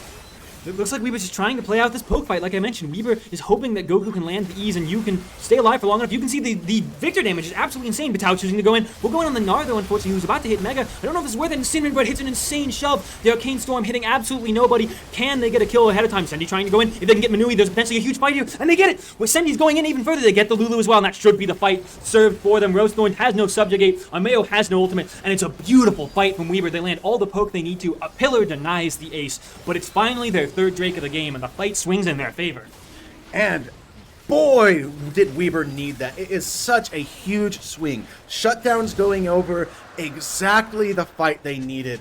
And selfless Batao is saying, you know what? I'm going to cause a distraction. They're all of a sudden going to panic and go for me the moment I do this. Yes, the Emperor's Divide was huge from Cinnamon Bread, but it didn't block off that entrance point. We were eventually able to walk back around, and just the Hex Rays pelting UCI, really meaning Goku just absolutely put in the work. Yeah, Goku, probably my MVP of the fight, but Sendy cleaning up the end of it. Honestly, Batao put in a lot of work as well. I think the reason that Cinnamon Bread pushed away was because they thought, oh, we'll kill Batao super early, and then Weaver's out of gas. Batao survived really long there. It took so much to kill him, and he almost killed a member on his own as well. So it meant that at the end of the day, Weaver ended up in a beautiful position now, with a lot of strength on the mid wave as well. They're going to try and break this mid tier 1, which should be easy for them. Also, not to mention that the Armeo had to solo ult Batao, so he couldn't use it to finish off the rest of that fight. It looks like they won't end up getting it, even with the Nami wave used. The mid tower will stand. Still, Weaver in a great position. All the gold leaves that were on UCI are now below 2,000 rather. So still 3 members, very strong. But we've seen that Weaver's composition has goals. If Goku's untouched and can land this poke, Blackfire Torch Leandri's is scary, man. It's just the double burn that, I mean, you don't need that much else to do damage, right? Your items can do everything for you. I mean, yes, you have a Lulu shield, but Lulu can only shield 1 person, and Hexray can hit 5 people. And that's why Burn is actually really good, right? The idea behind Burn is that it lasts for a long period of time. So even if Lulu shields, eventually the shield falls off, and the Burn often tends to stick at least a little bit longer. So every Hexray landed, even through a shield, is going to stick a little bit. Looks like a potential fight coming around Baron here. They're trying to catch out Rosethorn, but again, Rosethorn just so tanky to deal with once everyone's damage is properly on him, as Mystiques will be caught out. I think it's going to be a simple pickup here. Goku needs to potentially wary. They don't have any summoners here, so it will be a simple kill, and would look like a start to a good game state for Weaver will be immediately punished as they try to engage on Rosethorn and fail. It's just this pressure point that UCI has. Weaver knows Rosethorn. They've had such conflict with him and want to kill him, and the fights just keep going so poorly. But now Batao and Sendy trying to get Armeo, but the polymorph, meaning it's just going to get shut down, and Armeo will survive. Armeo does have flash. They could choose to look for Sendy a little more aggressively. I don't know if they will. Instead, another Baron over to UCI, the second of the series, and the first one in game 1 sealed the game at about this time. So it's looking tough for Weaver. They still have one hope, and it's the Infernal Soul in 2 minutes and 30 seconds, but they've got to find a way to poke out before fights and not fully engage on Rosethorn. With now a completed Spirit Visage as well, all he has to do is subjugate for defensive stats and then get Lulu ulted, and it's just not possible to kill him. I mean, it's just one of those things that I'm looking at it going, okay, Weaver, obviously Rosethorn is an issue. He's healing. Who's buying anti-heal? Because I don't see it yet. Yeah, I mean, it's basically Batao's Ignite, but that is not enough, unfortunately. Hopefully Mystiques can pick it up. I think Nami Wave hitting a bunch of targets is honestly pretty good, and W can bounce pretty well, right? So I think Mystique applies into healing fairly well. It's a bit rough. I don't know. You see they picked up an Amp Tome here. Maybe that will go into that Oblivion Orb. Oh, no, actually, okay, it will be completed. Thank goodness. So yes, happy to see that. Still maybe not enough, but it's something. With Sterox on Nara as well, there's also potentially a shielding problem to take into account. You remember that Yunara has barrier. Azir gets a decently sized shield since the buff he's received recently. Again, I don't know if it's good enough for Serpent's Fang. It's not a great game for it, honestly, but it wouldn't be bad. Lulu shields a lot, too. Yeah, I mean, Lulu shields, barrier, just a lot of things to think about. Not to mention with the Serpent's Fang, Lulu shields, not with the Spirit Visage, Lulu shields get really big on Rosethorn. Yeah, I don't know how Rosethorn dies anymore, which means that Weaver has to go around them or poke them out. That will work. They can do that. It's just tough. It really does have to be even if you hit a really good Wind Become Lightning, you cannot go in. He is using these blast cones really well. A pillar trying to dissuade them. Unfortunate, it might be Mystique's getting caught out here as, yeah, just, you know, simple. Yeah, Yunara, fun champion. Well, that was the Subjugate from Rosethorn as well, so potentially hope for Weaver, but unfortunately I hope disappearing very quickly. A great ultimate from you to keep Sendy alive as Rosethorn was speeding in like a bullet. Unfortunately, they're going to lose a mid-tier 3 here. Weaver members having to return back up. They did get a pick on Armeo on the top side, obviously, right? Batao and Goku playing together there. Goku had to use the Ghost, which means their safety is also at question here, and they're losing their base completely. I don't know how this is looking for Weber. It's getting a bit scary, but with Drake coming up in 37 seconds, maybe they can find something. It really has to be. They need to find it now because poke with an Infernal Soul, that's really going to stick. And without it, it's just another Infernal Drake for UCI, right? If they could get even more, it's just so much damage on this Yunara, who's already 4 item strong, 100% crit. I don't know. It's looking frightening. I do like what the Tau has been doing. He drew some people topside, but instantly they are running straight to that dragon. Weber saying, you know what? Give up a lot of the base. If we get in here and we burst it quick, that's a lot going for us, and they will be here quicker. But Tau not teleporting in, gonna go ahead and defend this mid lane, but that could be the end. You taking a really big chunk of damage here, but some really good poke. Armeo almost down to half HP as Rosethorn is gonna run in, and it is just going to be a slugfest as UCI pushes Weaver out, and unfortunately, Weaver not able to get in, and the smite does go wide. Armeo not able to do anything, and unfortunately, that is a really big combo, but Goku is still on the backside, but a triple kill for Yunara, probably gonna be a pentakill here as, yep, pentakill, and the dissuasion of a soul means that is most likely going to be the game for UCI as only Cinnamon Bread goes down. 5,000 gold lead for the 5-kill Yunara, getting the entire ace on her own, a beautiful pentakill, and another game that Weber just has slipped out of their hands. Their team fighting isn't working out, and UCI constantly drafting to do so. A lot of champions down in this Fearless series, and we're going to a game 3 in a bit, so I'm hoping to have Weber find some hope, some angle, some way back into the series. They need a reverse sweep at this point, and I don't know if it's possible, but I can be proven wrong. Game 2 to UCI, Weber. Time to lock in.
All right, everybody, welcome back to Game 3 of our CLoL League of Legends Best of 5 here in the winners semis. It's a high-stakes game, and Weber State is down 2-0 to UCI, who is now on match point. Yeah, Weber really needs a miracle. So for those of you in chat, let's see your team spirit. Let's get some WSUs. And let's go. As you will see, the champions who are not allowed to be played. It is round 3. So that's going to be... I can't math. That's 30 champions that are not being allowed to be played right now. And so will the bans change? Probably not, as Rost would say. Yep, once the bans come through, of course, by the time the first picks are out, it's 26, and by the end, it is that 30, like you said. So pretty scary. I agree, especially because Weaver's back on red side as well. Clearly, they believe what they're doing is working. They've decided not to change something about draft. They think it's a gameplay thing, and I respect that. I'm sure they'll change something as, ooh, yeah, there it is. Our change already. A karma ban. So funny enough, we were actually talking about it in break. We would love to see Goku on Jace. That could be the change that's been made. Maybe they're going to leave Ryze open and let them pick Ryze, and Goku has a counter, which Jace could counter pretty well, as Ryze will get banned anyway. So Jace is open. Is it first pickable, though? UCI does still have the first pick. Jace Maokai is a phenomenal duo. Either Jace jungle or... Ooh, no, they're going to maybe choose for the Zahen instead. Zahen, a mid-jungle flex that's phenomenal and very scary. But, as you mentioned... Jace open. Top junk. Oh, but you know, I like Talia. We can do Talia Pantheon. There it is! An old classic from Weber. I like it a lot. The global pressure, the collapse is great. I'm really hoping this will go somewhere. As you can obviously tell by our voices, we're hopeful that Weber can find something. Again, they're down 2-0. If they get 3-0 here, it would be a bit upsetting as, ooh, a counter global. Defensive long range global here from Ashe. Maybe Ashe Seraphine? Yeah, a classic duo. All right, so now it's up to Weber to decide, do they... I'm assuming they're going to pick an ADC here that's pretty comfortable into Ashe, Seraphine. Ezreal, I like that. Very safe, very good, can dodge a lot of engage. I, funny enough, would have really liked to see a what's her name? Samira? Because Samira can just completely negate both those ultimates. Yeah, that would have been fun. I don't mind Ezreal, though. The problem with Ezreal is that, yeah, and you can see UCI banning it there. Ezreal likes two lanes a lot. Karma, which Weber had to ban, and Bard, which UCI just took off. So, I mean, the third support would be another potential scary enchanter, which UCI has one more ban for, right? You can see Weber taking out some strong mid laners here, and UCI is instead going to say, no, we think those are the two good matchups with Ezreal. We've handled them both, and you took one out for us. So we're going to take the Fiora out and make sure Batao is not on comfort. Yeah, Batao does have deep pockets, though. He knows a lot. It's just going to be a lot of, I don't mind this at all. It's engage that's already going with your Tilly and Pantheon. Just Pantheon walks you down, you're then solar flared, then your seismic shoved, you're not getting away. And yes, it's going to be rough, but Leona can survive with an Ezreal throwing Qs, but Malphite left open, so who's killing Malphite? Yeah, I'd like to apologize. I forgot Ezreal Leona is a thing. It's like actually really good. This is a great duo for Ezreal, so I'm happy to see this. My memory had failed me, but Malphite is frightening. Like very, very frightening. I'm not sure what Weaver has going for them here. I think UCI's competition is once again just incredible. Malphite, Zahen, still double flex, right? Depending on what Batao puts here, you can put one of them in the top lane to answer it, whichever you think is best. So, I don't know. Weber stayed in a rough position here. I think, yeah, Gwen is fine. It can help kill a Malphite fairly well. Weber needed more AP damage. Weirdly enough, I would have liked to have seen a Sylas top against Malphite, Ashe, Zahen, Ahri. Like, I think that would have been great. But Gwen will be locked in here, and both compositions, as the way they are, once again, I feel like UCI has drafted the better fighting team fight composition. I do like Gwen, though, because it does negate a lot of what UCI wants to do, either top lane. Like, yeah, Malphite, great, gonna poke out Gwen. But Malphite and Zahen don't do great into Gwen. Gwen can really bully both of them. So you have to decide, okay, what do we put in the jungle? Malphite's pretty good into Pantheon because of the armor. But once Pantheon gets level 6, that's a lot of armor shred he gets. But Pantheon will bully Zahen. I think it will probably be Malphite jungle and Zahen top. I think, as you pointed out, Malphite is a much harder lane against Gwen. I think Zahen can exist just fine. And Malphite would prefer to be against Pantheon. Yes, of course, the armor pen at 6 is nice, but Malphite gets a lot of armor. And when you're cutting 30% of like 700, I don't know, that's still a lot of armor. It's still mostly like 80% damage reduction, right? As we were talking a little bit before the games even started. Armor and resistance to scaling is essentially a fall off, right? It's a inverse parabola. It just slowly starts flattening as you get more and more armor, and you can't really ever get to the 100% damage reduction, right? That would be unfair. So reducing 30% of 700 really doesn't reduce the amount of damage you're reducing anyway. I said reduce a lot there, but let's reduce the time I'm speaking and jump onto the rift. And we are right on the placement. And Rosethorn going with Electrocute, making me think he's wanting to just simply say, hey, you guys are kind of squishy. I'm going to blow you up. Yeah, with Gust Walker as well on the jungle egg there. That's an AP Malphite. Cool, but that now means that Merc Treads get insane value, don't they? Ari, AP Malphite, Seraphine, Ashe? Like, surely Mercs and Swifties are insanely good now. It's insanely good indeed they will be, as it will just be a lot of what's going to happen. I wouldn't be surprised, though, if Rosethorn does do a cheeky little Malignance into tank, still be threatening, just the extra damage from Electrocute to come help his burst, but still being tanky. Yeah, that would make sense. I think it's probably better as well. But I think, honestly, there's a chance that Malphite was locked in expecting more AD, because Weaver had a lot of AD at the time, and Gwen meant that, oh, okay, I need to go AP, actually, because Gwen will murder me if I try and go full armor. It's not going to happen. Hard to say, as, of course, short pause into the classic back end of Riot, where it pauses again here. But this is looking like an interesting bot lane situation. A really good aggressive push from Weaver into the far brush, not the middle. Usually nowadays, people expect the middle brush to be dangerous. But Weaver going far means that they could get a lot here. No aggressive summoner spells from Weaver. You can see heal and barrier, so no ignite. But honestly, I'm very surprised UCI is suspecting it. Kudos to them. This is a huge deal. Weaver could have gotten off to a major lead if they had disrespected it. Yep, and with the cleanse on both, you know, it is a lot, but Manui actually here, not sure where they are. We'll go ahead and walk. Just an instant flash, double forward button with a really good E, meaning that I'll just absolute carnage coming down, but now the Leona is just here. We'll be able to do a lot. Unfortunately, Sendy gonna be left, but Lee gonna do a really good flash. It's just not gonna be enough. First blood over to Weaver, and that is gonna be a lot. Every single summoner spell used in the first minute and a half. A beautiful play from Weaver. The other thing they denied there heavily was the experience, right? Sendy was hovering more so toward the lane, and Manui was not, which you can see Sendy's about to hit 2. Manui still very comfortably towards 1, which means that Weaver has insane control. First blood over, a great start to Weaver. Hopefully this can be the early game that they can use to balloon into victory. We certainly do hope so, as that is what Weaver needs, just uncontrolled aggression. It looks like Batao just took a tower shot there. Very typical thing.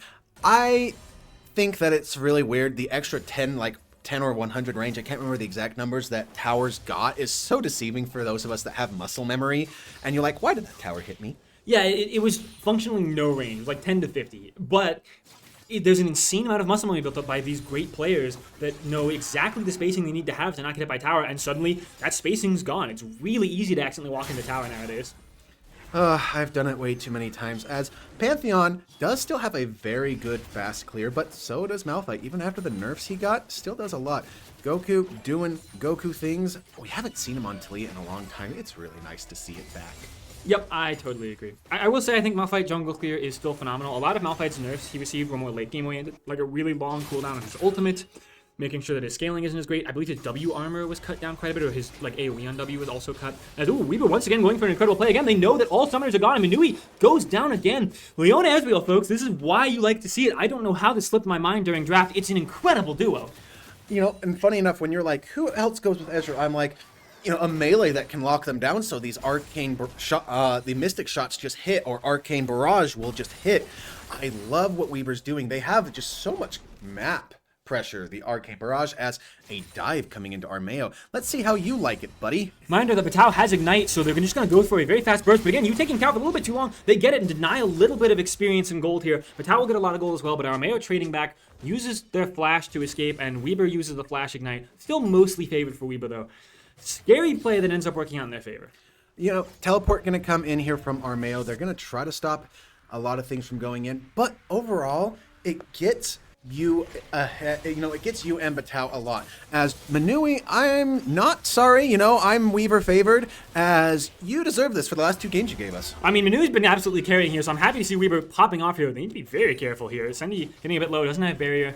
Elite Code Learner doing quite a bit. Is Goku in a good position here. Doesn't have a lot of mana, needs to be respectful, and will back away slowly. Has a good wave to push in, and then will take a good reset. Reminder, Cinnamon Bread has teleport, and Goku once again has Ghost. Understanding that these Ghost mid laners are actually quite strong, especially these immobile ones like Talia. Like, yes, okay, Talia technically gets a lot of movement speed and has a wall, so she's not by, you know, a technicality immobile, but let's be real. She's really all about the positioning and making sure the rocks hit, so it's important to position.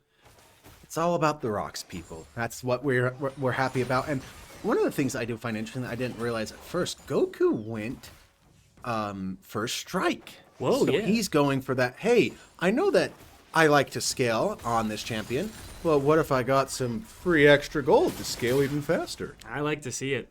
Man, the game's going heavily in Weeber's favor right now. Top lane actually not quite in Weeber's favor that much. You can see that Armeo quite up in experience, but bot lane, oh, that's beautiful. Cindy almost a full level up above Manui, and Lee Leonard barely hitting 4 now, which Mystique's had the ability to get 4 and roam away without falling behind. So happy to see the dominance in bottom side, especially because, again, Malphite really just has to farm, right? So unfortunately for UCI, Rosethorn can't do what he's been doing in previous lanes, get them off to an insane early lead and find these explosive starts. Malphite has to just click minions over and over and over again until they have the ultimate.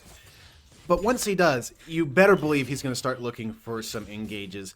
It will be kind of interesting because while he is unstoppable during his ult, if Goku has the Unraveled Earth down, Malphite instantly becomes stunned the moment he is out of his ultimate.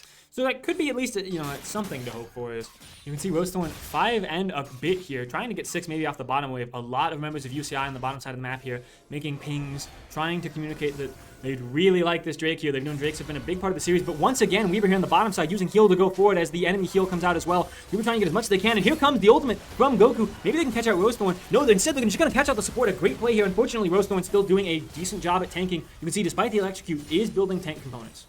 Yeah, again, it just comes down to he wants to go for this damage, but because of that, it means that Yu has been on the dragon this entire time. The patience bar will not be triggered, and that's going to be a first dragon over to Weaver. Not to mention, oh, I spoke too soon, but they caught it in time. Now, does Rosethorn go forward? They do catch a charm. It is stolen. I caster cursed it, unfortunately, and that gives them level 6, which means it is a huge turnaround. But a really good spear will make Cinnamon Bun pay for his crimes. All right, respectfully, there wasn't much that you could do about that. Notably, look at the smites. Rosethorn has the upgraded smite. My guess is Rosethorn looked at it, said, hey, I've got the better smite. I can go in here.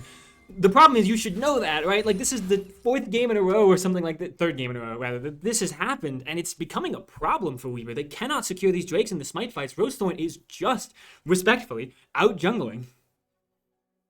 Of course, there's a pause. So bear with us. We can talk a little bit about some of the itemization here. But overall, still Weaver off to a decent start. Just losing the Drake feels horrible. I do want to make mention that it's kind of interesting that Armeo was forced to go a Executioner's Calling first item. Yes, Gwen heals a lot, but you also have to hit Gwen to proc that. It feels a little funky, and we'll see what this pause does and if the inevitable little cheesy pausing that happens because of the back end. Maybe we won't get one because it's the second one of the game. One can hope. One can hope. One can hope. You know what? I'll allow that. One can hope. Batao getting all in here again because of the Executioner's Calling in these. Oh, okay, there it is.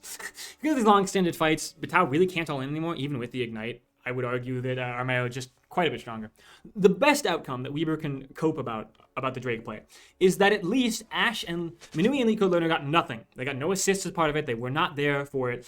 So they're still quite far behind. Weaver's still in a great position on the bottom side. You can see Liko Lerner actually staying quite far up in the bush, trying to make sure they get the experience here. And they will manage to hit 5 barely. Weaver hitting 6 with Cindy though, and now as well, Mystique's on the way towards 6. I think Weaver needs to find an angle before the ultimates come out from UCI. It could be disastrous for them. Yeah, it looks like things gonna be calming a little bit. Goku gonna be looking for Weaver's Wall eventually when it comes off of cooldown. Cinnamon Bread did get quite a bit, but again, Manui just getting chunked out left, right, and center as an Arcane Barrage looks like they went ahead and hit. Yeah, a great play from Weaver once again. Looks like they're hoping to get some more plates as another Mystic Shot lands. Well, another one almost landing as well. I gotta say, every time I hear Mystic Shot, I just can't help but hear it in the Battle Academia skin where he like goes, Mystic Shot, and as an anime character would, calling out their moves. I don't know, I can't take Ezreal seriously. But I'm being forced to this game. Cindy saying, oh no, you will take me seriously. Currently 1,000 gold up at this stage of the game. I don't know if it'll matter. We'll see, though. It's getting a bit scary. Well, and one of the things I kind of want to mention is that with Seraphine being the support, they're actually taking a whole heck of a lot of minions away from Manui. That's where a lot of gold is coming in. Oh, but I don't like this play, folks. You can see Rosethorn just got the ultimate back up. We were staying way too far up.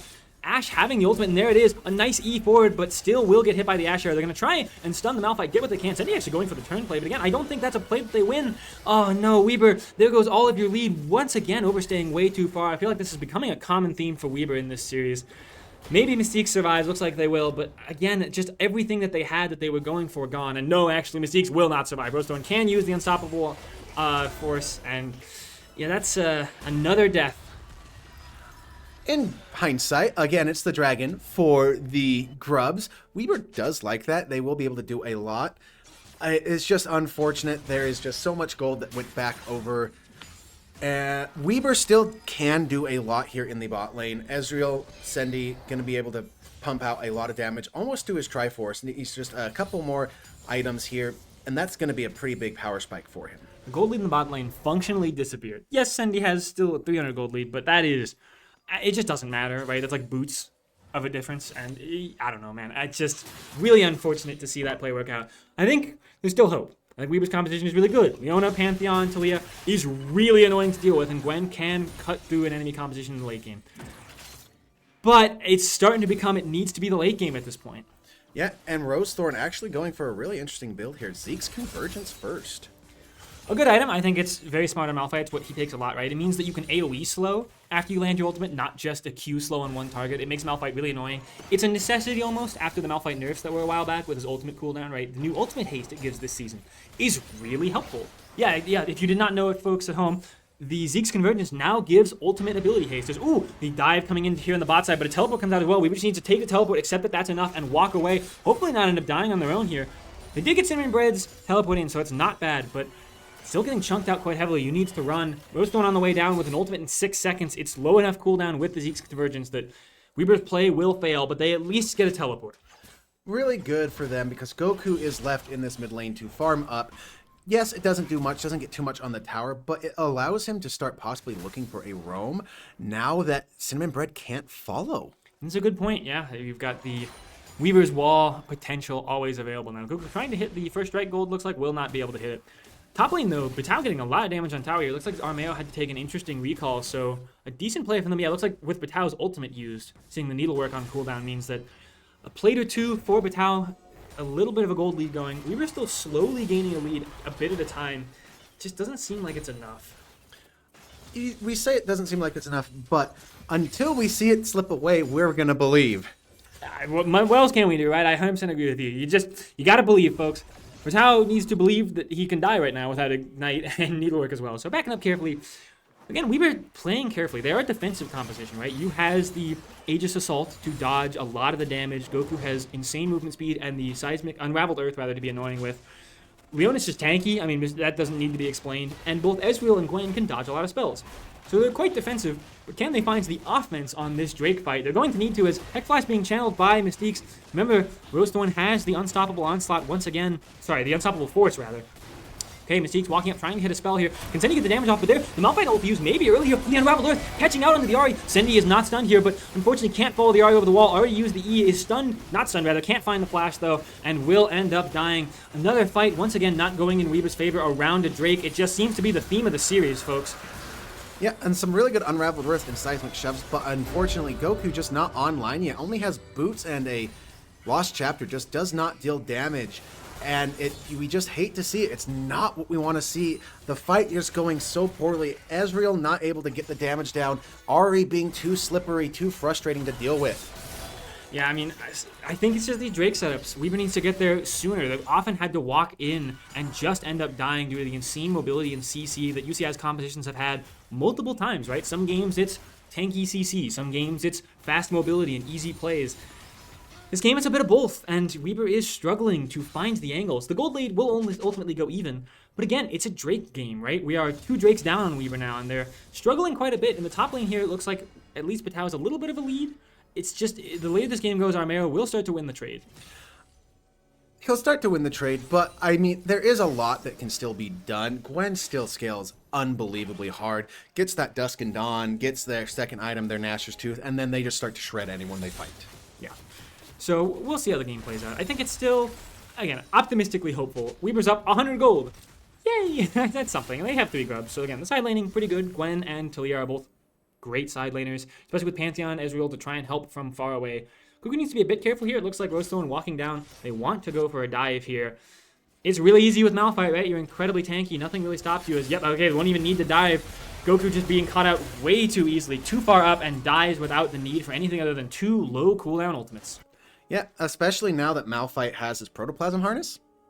That heals him a lot. A lot, folks. A fight trying to come in on the top side. Vitao getting a really good slow, but Armeo can... Oh, doesn't find the R over the wall. Will continue to take these tower shots. Has the flash, but is forced not to use it. And Vitao gets the solo kill. A U ultimate is needed there. Of course, it doesn't look like it is, but remember, Armeo had to walk back and try and ult over the wall because of U's presence, so not too bad. I do think, though, that will allow Weber to go ahead and get a first tower as Cinnamon Bread looking to possibly get caught out. A really good stun, but another charge of the Spirit Rush means that they will go ahead and get out. Really good for them. Sendy, though, going to pick up quite a bit of farm here in the mid lane. Getting Spirit Rush out of Ahri nowadays feels so bad. Because, like, you want to go, okay, all right, no Spirit Rush, that's a great thing. And then you look at her build, and she has Ionian Boots of Lucidity upgrade and Malignance, and you go, oh, okay, well, that didn't matter at all then, huh? It'll be back up before we even see her on the map again, almost. It is just the worst feeling. Luckily, though, you gonna go ahead and clear out his jungle so that nothing happens here. All right, Goku getting a big chunk on the bot lane tower, and again, Vitao got the first tower of the game topside, so now the huge gold lead on the Gwen gives me decent hope.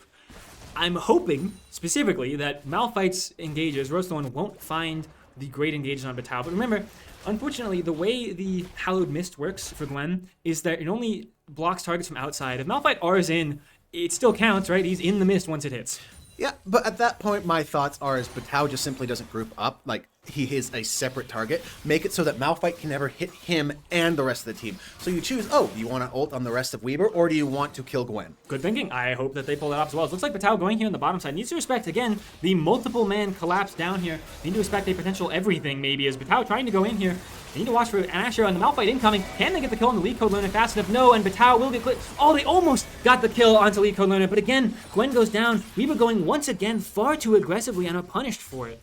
They do get a tower as a consolation prize, but it just doesn't feel great. Really going for the support is not what you want, but oh my goodness, Sendy popping out as those W's and Mystic shots hitting and chunking. So, worth mentioning as well, especially this season, Ezreal is a monster late game. A lot of time people think, oh, well, is it because multiple tier build? You know, Ezreal likes that. No, actually, it's because of things like Endless Hunger.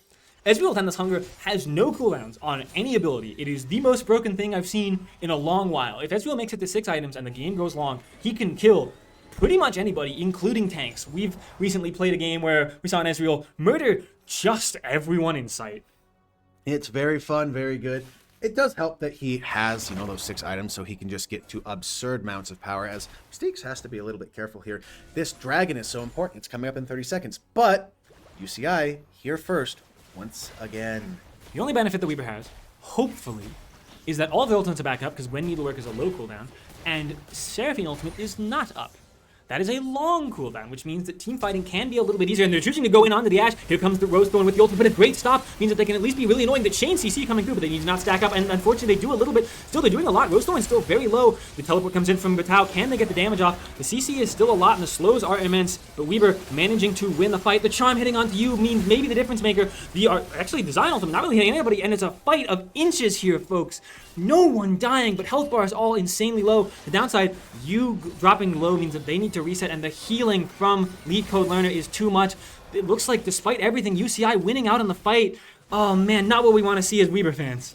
I mean, Yu does have his ultimate still, so he can still get here and really re-engage. Mystique's, though, a little bit ambitious, but here comes a lot coming. Gwen is immune, and Lead Cult Learner finally goes in. There's the Grand Starfall I was telling about. The Protoplasm Harness has already been used, and now Weber fighting back, but Tao has found the kills he wants, and this dragon is going to Weber. It's a huge denial. We saw the inverse of this last game. Weber up 2 Drakes, and UCI denying the third into winning the game. Unfortunately, Malphite ends up surviving along with Ahri, but still a massive play. I really like to see how that turned out. Weber ending up playing calm, and as you mentioned, you coming back in with the Grand Starfall was a beautiful turn back. Oh.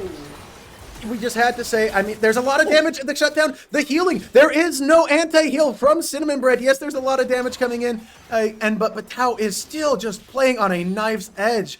My friend, please. The needlework coming in, getting a lot of damage down. Still looking for some things as Yu is now back and gonna catch them. And the needlework doing so much. A flash. Gwen is immune, but it's not enough. A flash coming in will mean so much. Cinnamon Bread just going back and forth with this vision here means that Let's Go Learner will be here. And it is just a decent outplay by Cinnamon Bread. Flash down as well. I like the idea. And at least Patao did, remember, still got the kill on to the Malphite, which was a huge deal. It was his first kill of the game, so I believe it was worth a lot of gold as well. Goku pushing in the side lane as well because of the amount of pressure put down on the bottom side from UCI laying that trap. Should be decent for them. I think they at least get an auto on the tower and can crash a decent amount of gold. They need to be careful though. Roast one on the way. We'll have ultimate back up soon. Yep, I do respect that they have gone. A root coming in, a point blank Ash Arrow will not get much, but here comes Malphite. Mystique's really just getting slowed, and it's the Seraphine show, boys. Remember, Roastone has ultimate again, so they can absolutely go for a simple and easy dive, unless Sendy reacts with perfect reaction to an E. But in the side lane, Armeo picking up a tower, getting a lot of gold back in their favor. Patao needs to get back in the side lane with the needlework up, should be able to at least hold the tower. But they're going to have to give up on this Rift Herald. Instead, we were saying, yeah, that's fine giving Rift Herald, let's kill the enemy top laner. Patao, needlework in 3, right about to come up, which the slow on that will be enough. Actually, almost Patao winning this entirely on his own. You, once again, just being a presence to force Armeo to run. And another solo kill. Clearly, Patao enough ahead that there's nothing they can do. It's an insane amount of damage onto the Ashe. We were finding picks that are working out really well for them. Yeah, and that trap's laid. Yes, Weaver does lose quite a few towers. Some good vision here means that Rosethorn will not be able to get Sendy with this ultimate, but we have to be so careful. Baron now has spawned. It is a threat. Cinnamon Bread looking, but will be spotted with a sweeper here as Ezreal Sendy will go ahead and get out. And Sendy's going to start coming online here. He has 2 items. Gonna go for the third. Do they go third Endless Hunter, or is it usually another I want to say it's the Shrella's Grudge. I've seen both. It depends on what players are feeling. I think this game, Shrella's Grudge is much better because you're trying to combat movement speed and slows a lot. So getting it earlier means that you might have more space. Either way is fine. Again, I really have seen both. And if he buys a Coalfields Warhammer, we'll have no idea because it builds into both items. So, Cindy, please, give us a hint. Okay, Pickaxe. That I believe is Endless Hunger because I don't believe Pickaxe builds into Shrella's Grudge. Yes, you are absolutely correct that it doesn't. So it is going to be the Endless Hunger. He wants to go for that rapid fire. And you mentioned earlier just the amount of benefit that Merc Treads have. Yeah, 3 members have it. Yep, and then Swiftest Boots on Leona, who knows that she doesn't mind being stunned. She just needs to not be caught out by the slows. So really happy to see it. And then Sendy gets to go the offensive boots that, Ezreal so adores. Again, this build is all about ability haste. As long as you have enough of it, you can't be caught out. You do infinite damage. It's crazy. As the ultimate coming out as well from you because there's a Gwen here as well. The Malphite ultimate goes in, but I think it's way too greedy here. You can see the amount of damage from Patao is unbelievable. But Cinnamon Bread clicking here to clean up the fight. And actually, it's Armeo doing so much of the work. Looks like Sendy will go down and Mystique's will be short to follow. Has the flash. Should not use it though. It's way... Well, actually, no. Finds the angle to use it. But again, unfortunately, Ari with another charge of the Spirit Rush incoming here. Mystique's surviving for really long. And we going on the... Go back in, but Yu doesn't have the Aegis Assault. I think it's a little too greedy, but Tao has to be the one to carry the fight. And Yu flashing away. Roastone doesn't get onto Goku. Goku flashes as well. A beautiful fight from Weaver. They can pick up Roastone as well, and there it is. It's a minute and 10 on the Drake, but the Drake is not the Weaver's prize from this fight, folks. It looks like they're positioning towards the Baron, trying to at least get Cinnamon Bread as well if they can. It'd be a beautiful play. Goku, please don't end up randomly dying to Cinnamon Bread again. Please, it's really scary. Ooh, Sendy, Yu getting a lot of movement speed as long as he just hits a spear. Can he land it? Gets charmed, and unfortunately that should be enough. Yeah, the W from Cinnamon Bread will mean he does go ahead and get out. The Krugs doing their best to help out Weaver, but that's a lot of dissuasion and a lot used. Yes, the Weaver's wall is used, but it's almost back up. Let's be honest. Okay, maybe he doesn't have ultimate yet, thankfully, which was scary. Sendy maybe going for the big base slam technique. It doesn't go through. Close, though, honestly. I like the attempt. I think he was searching for a possible weird backing position, not exactly trying to time the in base. I don't think it would have done enough damage anyway. But I do like Goku's build. It's Blackfire Torch into a Rylai's Crystal Scepter. You're going nowhere. Yeah, he knows at this point that Patao is the AP damage dealer. All Goku needs to do is just help out a little bit of the damage. And yeah, I mean, that's what that is, right? It's an insane AoE utility build. Roastone back up with ultimate and a potential new Drake incoming is getting caught out here quite heavily, actually. Maybe it'll be enough. Roastone getting continuously stunned. Okay, you can see Mystique's going in. Can they find enough of the damage? Roastone being very patient with the ultimate. And an insane amount of AoE damage coming through, but a great charm coming as well. Malphite misses the ultimate. Maybe it can be enough. Oh, but an insane Ashe AO just barely clips onto Sendy. So Sendy is out of this fight for minutes at a time. Patao is the carry, however, though. And it's clearly they are carrying this fight. A good pullback from Armeo. and a fight stalls out. Support for nobody. Weaver doesn't end up finding a kill.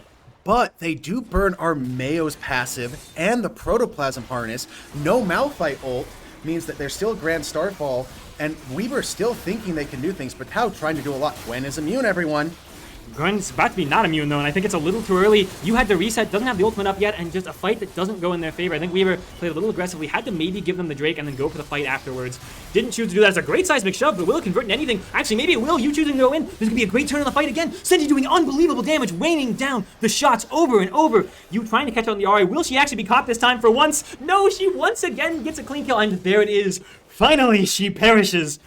Wow, that took a lot. However, maybe Weaver is not done here. Oh, Mystiques didn't end up seeing it, but does correctly E the bush. And only Ashe escapes. Another Drake goes over to UCI, but a beautiful fight from Weaver. Can they stall for long enough? Looking like they're choosing to keep the Seraphine alive long enough. They know if they stall for long enough, they can go for Baron. Oh, this is such a clever play. Weaver, I love to see players do this. They're just going to let you auto now. Again, you should at least get the kill. Okay, got it. And now they can reset. Seraphine delayed for 35 seconds, and Baron potentially on the cards.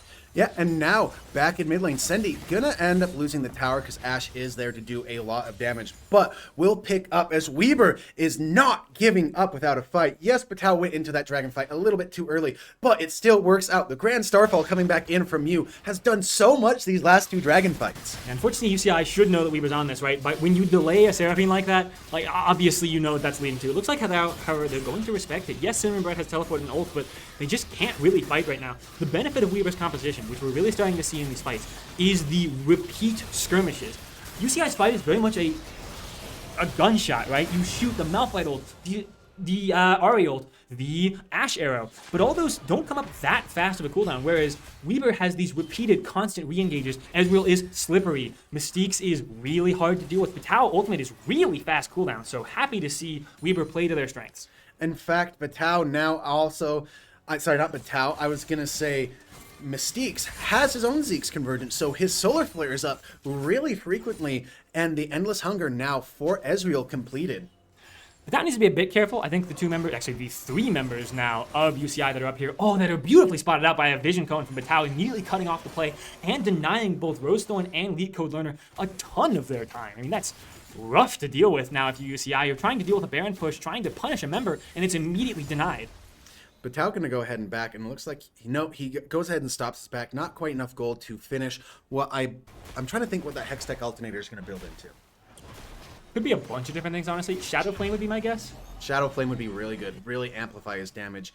And you really just putting on a show with this Pantheon, showing that this is why he hasn't been really professionally good in a while, but this is why you can't let Weaver have it when time comes down to it. Yeah, Panth Talia, the classic duo that Weaver's been known for a while back and is still very strong. Weaver needs to be a bit careful about pushing too far here. If they lose a fight, this could be almost a game. With 26 minutes in and high levels, death timers are quite high. They'll see Rosethorn now and say, should expect that and accept that the fight is getting rough. You can see Manui's shielding and healing from Lead Code Learner is getting a bit scary as well, honestly. I think Weaver needs to start respecting either anti-healing or Serpents. And I mean, Ezreal can build it really well, but I like what he's building. He's building, I believe, a Mav Malmortius to deal with it. They're going onto Rosethorn once again, and just the damage comes out. That is the Protoplasm Harness down, but you gonna have to be careful, as it looks like they do get the teleport down out of Cinnamon Bread. Very good. That leaves Batal in this lane alone. Armeo gonna have to come in, but a good chunk and good damage using this Baron from Weaver here. They need to respect that Rosethorn still has ultimate and is very annoying when he uses it. Yes, the Protoplasm Harness, actually, was it used? It looks like it might not be on cooldown yet, so we'll see. They're going to try and at least get the tier 2 and maybe kill the Ashe passive. Watch out for the Rosethorn ultimate, but the patience from Rosethorn is immense, and there's a beautiful Seraphine ultimate. I think the game is immediately going to be turned around here. Weaver just overstayed, trying to go for play. A really good ultimate from Sendy, maybe doing a lot. Can Batal do enough? Oh, a great block of the charm using the Hallowed Mist. So much damage coming out, but honestly, it's more defensive from the Seraphine at this point. The shielding and healing is unbelievable. Cinnamon Bread trying to do some stuff with some really good charms, but got a lot of things missing. Overall, it seems to be a 1-for-1 trade. Kill on UCI earlier leads to Mystiques dying on here, but Mystiques is okay trading his life. He's like, I'm the support. I'm going to die anyway. Yeah, what a crazy sequence of plays. Weaver really, honestly, would be winning every single one of these fights, if not for the Seraphine at this point. Seraphine scaling on defensiveness, the Dreammaker support item, the really good Mikhail's Blessing, like a great understanding of what the game is coming down to. Honestly, it feels like Lead Code Learner is the defensive line for UCI now. But Weaver, for the first time in this series, feeling really ahead in the game. 30 seconds on Drake, though. This is Chemtech's Soul, and if it goes poorly, it's going to turn out so bad. Yeah, they're gonna find Rosethorn early. He has to use his ult early. That is huge. Damage coming on Elite Code Learner. Yes, he does have his W, which will mean he will heal up a lot. But no Malphite ultimate for the Dragon means so much. I think UCI is just accepting, hey, give it, Malphite, we caught vision recalling. Weaver knows, okay, this is us, this is ours. Again, UCI is not too unhappy with it, right? No one died, and at the end of the... Oh, actually, hold on. They might be really happy about a potential collapse here. Can they stun Armeo properly? CC Immune is coming out there. But Mystiques can land the root. Unfortunately, no, he can't. This might be a little deep now, honestly. If they go too far, they might end up losing the Drake. You can see Fendi on it and you as well. If they kill Armeo and get the Drake, it's a phenomenal play, and that's exactly what's happening. UCI trying to push mid, getting something back, hopefully. Weaver needs to be careful about going too far, but no, the reset's coming out. Ooh, actually, no, they saw the vision. Oh, Fendi, you're in a lot of danger. Oh, you maybe actually, the one in real danger. Yeah, there's the CC coming out. We've been walking in a very aggressive, greedy way, and it will end up getting them punished. No, Rosethorn doesn't have ultimate yet. Never mind. Fendi escapes, and you gets a kill in return. What is happening? In fact, you going to end up dying here will take a quite beefy second. The Tau gets a tower for it as well. Now, Rosethorn in a ton of danger, trying to flash for Fendi, but the shielding coming out from Mystiques is plentiful. And whoa, what a beautiful fight from Weaver. I thought they were in immense danger, and they managed to find the angle instead. And now Batao actually on the chase for Elite Code Learner, saying, hey, you know what? I'm upset. Let's keep going. But we'll go ahead and say, you know what? You get to live today. We're going to take your tower instead. I thought for a second that Elite Code Learner hitting that Blast Cone was questionable. I thought they'd use it themselves to escape, but they know that they're far enough away, and just removing the Blast Cone in general is all that matters. Sendy building a quick Silver Sash. So important building into that. Now, well, you can't hit him with an Ash Arrow. He'll just cleanse himself, so who are you hitting? Well, Gwen's immune, but I mean, you can hit Pantheon, but if he sees it coming, he just puts up his Aegis Shield and then is fine for so long. You have to hit Goku.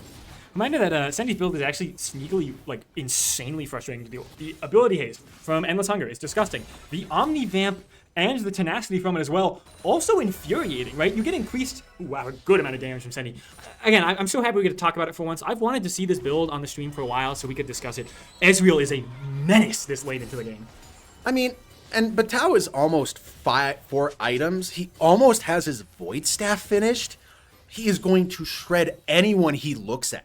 Well, maybe Rosethorn being caught out again, which would be a huge deal. Needs to ultimate out immediately and will be forced to use it. Weaver now finding the exact moments to say, hey, Rosethorn's a problem if he goes in. So we never let him go in. Always force him out. And with Baron up in 18 seconds, once again, Rosethorn still level 15, which means his ultimate is also very long cooldown at this stage of the game. As they're going in, you taking the ultimate, getting an insane ultimate from Sendi as well. The Ash Arrow comes out, but it's point blank again, like you say. It doesn't matter when it's that point blank. They have a problem. They have one problem, Weaver, and it is exactly Armeo side laning. I think UCI understanding now that for once, their composition starting to struggle in these team fights, and Weaver's the one grouping.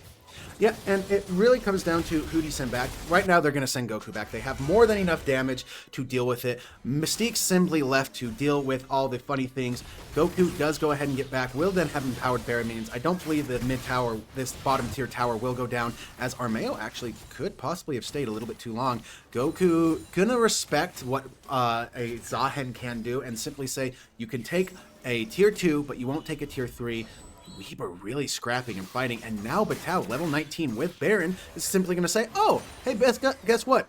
Dragon's going to be coming up, but I'm going to be top lane, so deal with me. Weirdly enough, I feel like, honestly, UCI is running into a damage problem at this stage of the game. We'll see if I'm allowed to talk about it. Yeah, okay, UCI will end up escaping. Well, I say that. No, actually, a flash out from Elite Code Learner and the Ezreal ultimate coming out to threaten as well.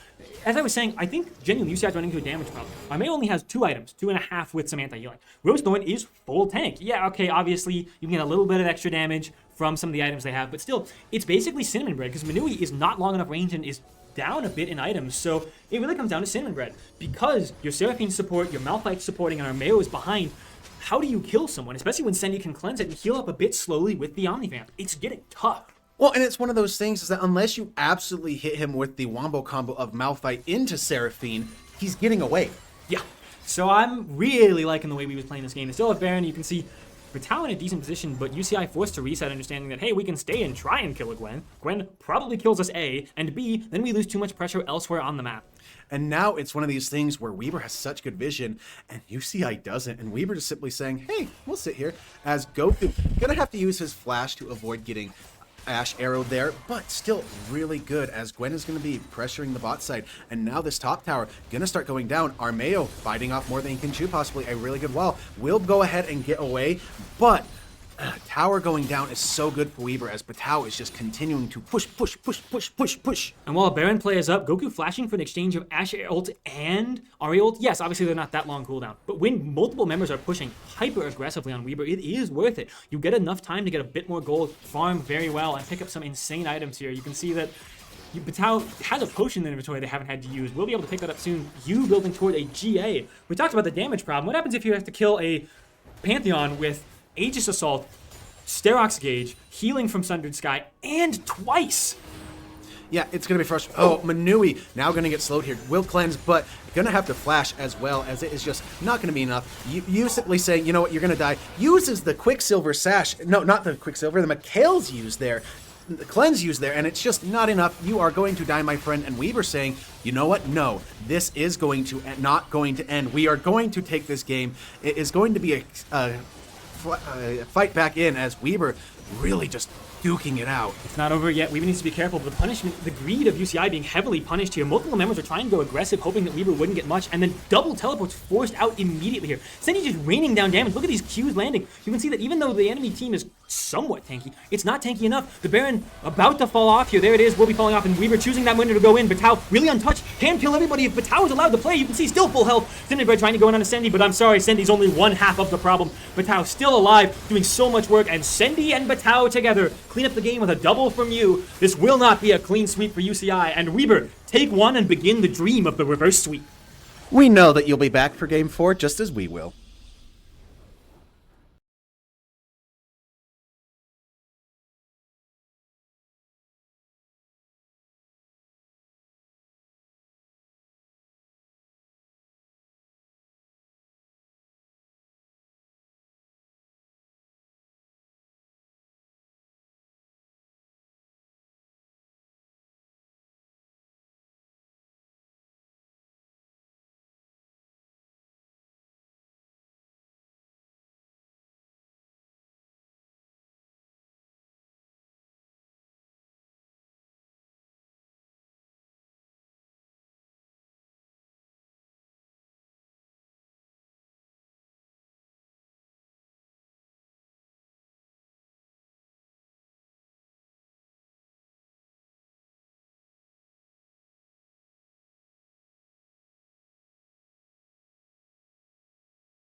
And welcome back, everyone, to what has been a banger of a series here at Weber State Esports, where we have our CLoL semifinal winners bracket games, where Weber State is now 1-2 against University of California, Irvine, UCI.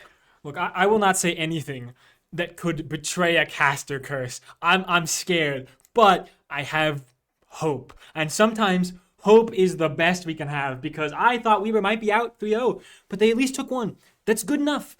Also worth mentioning, reminder, this is a Fearless series, and this is full Fearless, much like most official Riot tournaments. There's not like half Fearless, we don't do Fearless Game 5. No, there are 30 champions banned this game, and we will continue onwards with that. Yeah, so for those of you who don't understand what the heck that means that 50 champions will not be available to be played this game. That is 1/3 of all champions in the game. It'll be 40 by the end of the actual bans, technically, but yeah, it'll be 50 by game 5, and that's honestly the craziest hack. Now, notably, we don't really have the full Fearless ability to set up for 5 games. You have to understand it would clog the screen a lot, and we haven't had time to put it together yet. But the good news is, if you need to remember, we can remind you. I've got pretty good fond memories of that last game, so I think I can remember the comps. Well, you can actually see that the compositions for the last 2 games are available. Game 2 is up on top. Game 3 is the bottom because you can see the Seraphine and Leona, as Weber now actually getting put on blue, as UCI has said, hey, we don't like that you've been counter-picking us. Now you get first pick. If any game is going to make a change to the bans, it's going to be this game. I would love to see, so Karma's going to get banned, but I'd love to see Varus left open because then UCI has to ban it or else Weber will pick it. Yeah, and then UCI leaves something else open and Weber snatches it, right? I think it's exactly the play that will go. But no, UCI saying, hey, we're red side now. Our draft plan completely changes. Getting rid of Ziggs. Yeah, Sendy likes to play it. Makes sense. Getting rid of Rumble, I like that. It's a very good, very strong top laner, and you don't have a lot of good answers into it nowadays anymore, now that all these really good top laners are gone. And I gotta be honest, this is why I love Fearless, folks. Sometimes, yes, the bans end up staying the same, but it's moments like this in Game 4s and Game 5s that things just change. You blink and everything has become different. You can see Weber banning 2 different champions, although technically Karma was banned previously, will still ban the Varus, which means they want something else. My guess is they want to snap whatever UCI is forced to leave open now, right? They can't ban both Vi and Nico. So what will be left open? Oh, and they were respecting something that we were talking about in the caster desk here for a bit. The fear of the first pick Fiora. You wouldn't get it any other time in the series, so they choose to ban it. Weber State simply saying, you know what? We don't need to ban Rise. We're going to pick it now because we can first pick it. We are not afraid, and we like Goku on these roaming ultimate champions. Well, here comes Vi Nico. I don't think I need a PhD in League to be able to guess that one pretty heavily. I mean, at least Vi, right? We may not see Nico, but I don't know. I think it's one of the two. We're going to see one of the two. I would be shocked if they let both go through because Weber will take whichever one's left open. And no, the Jarvan take here potentially. I think that's really good. It can punish a Vi if Weber wants to take that. So I don't know. This draft's going pretty interestingly so far.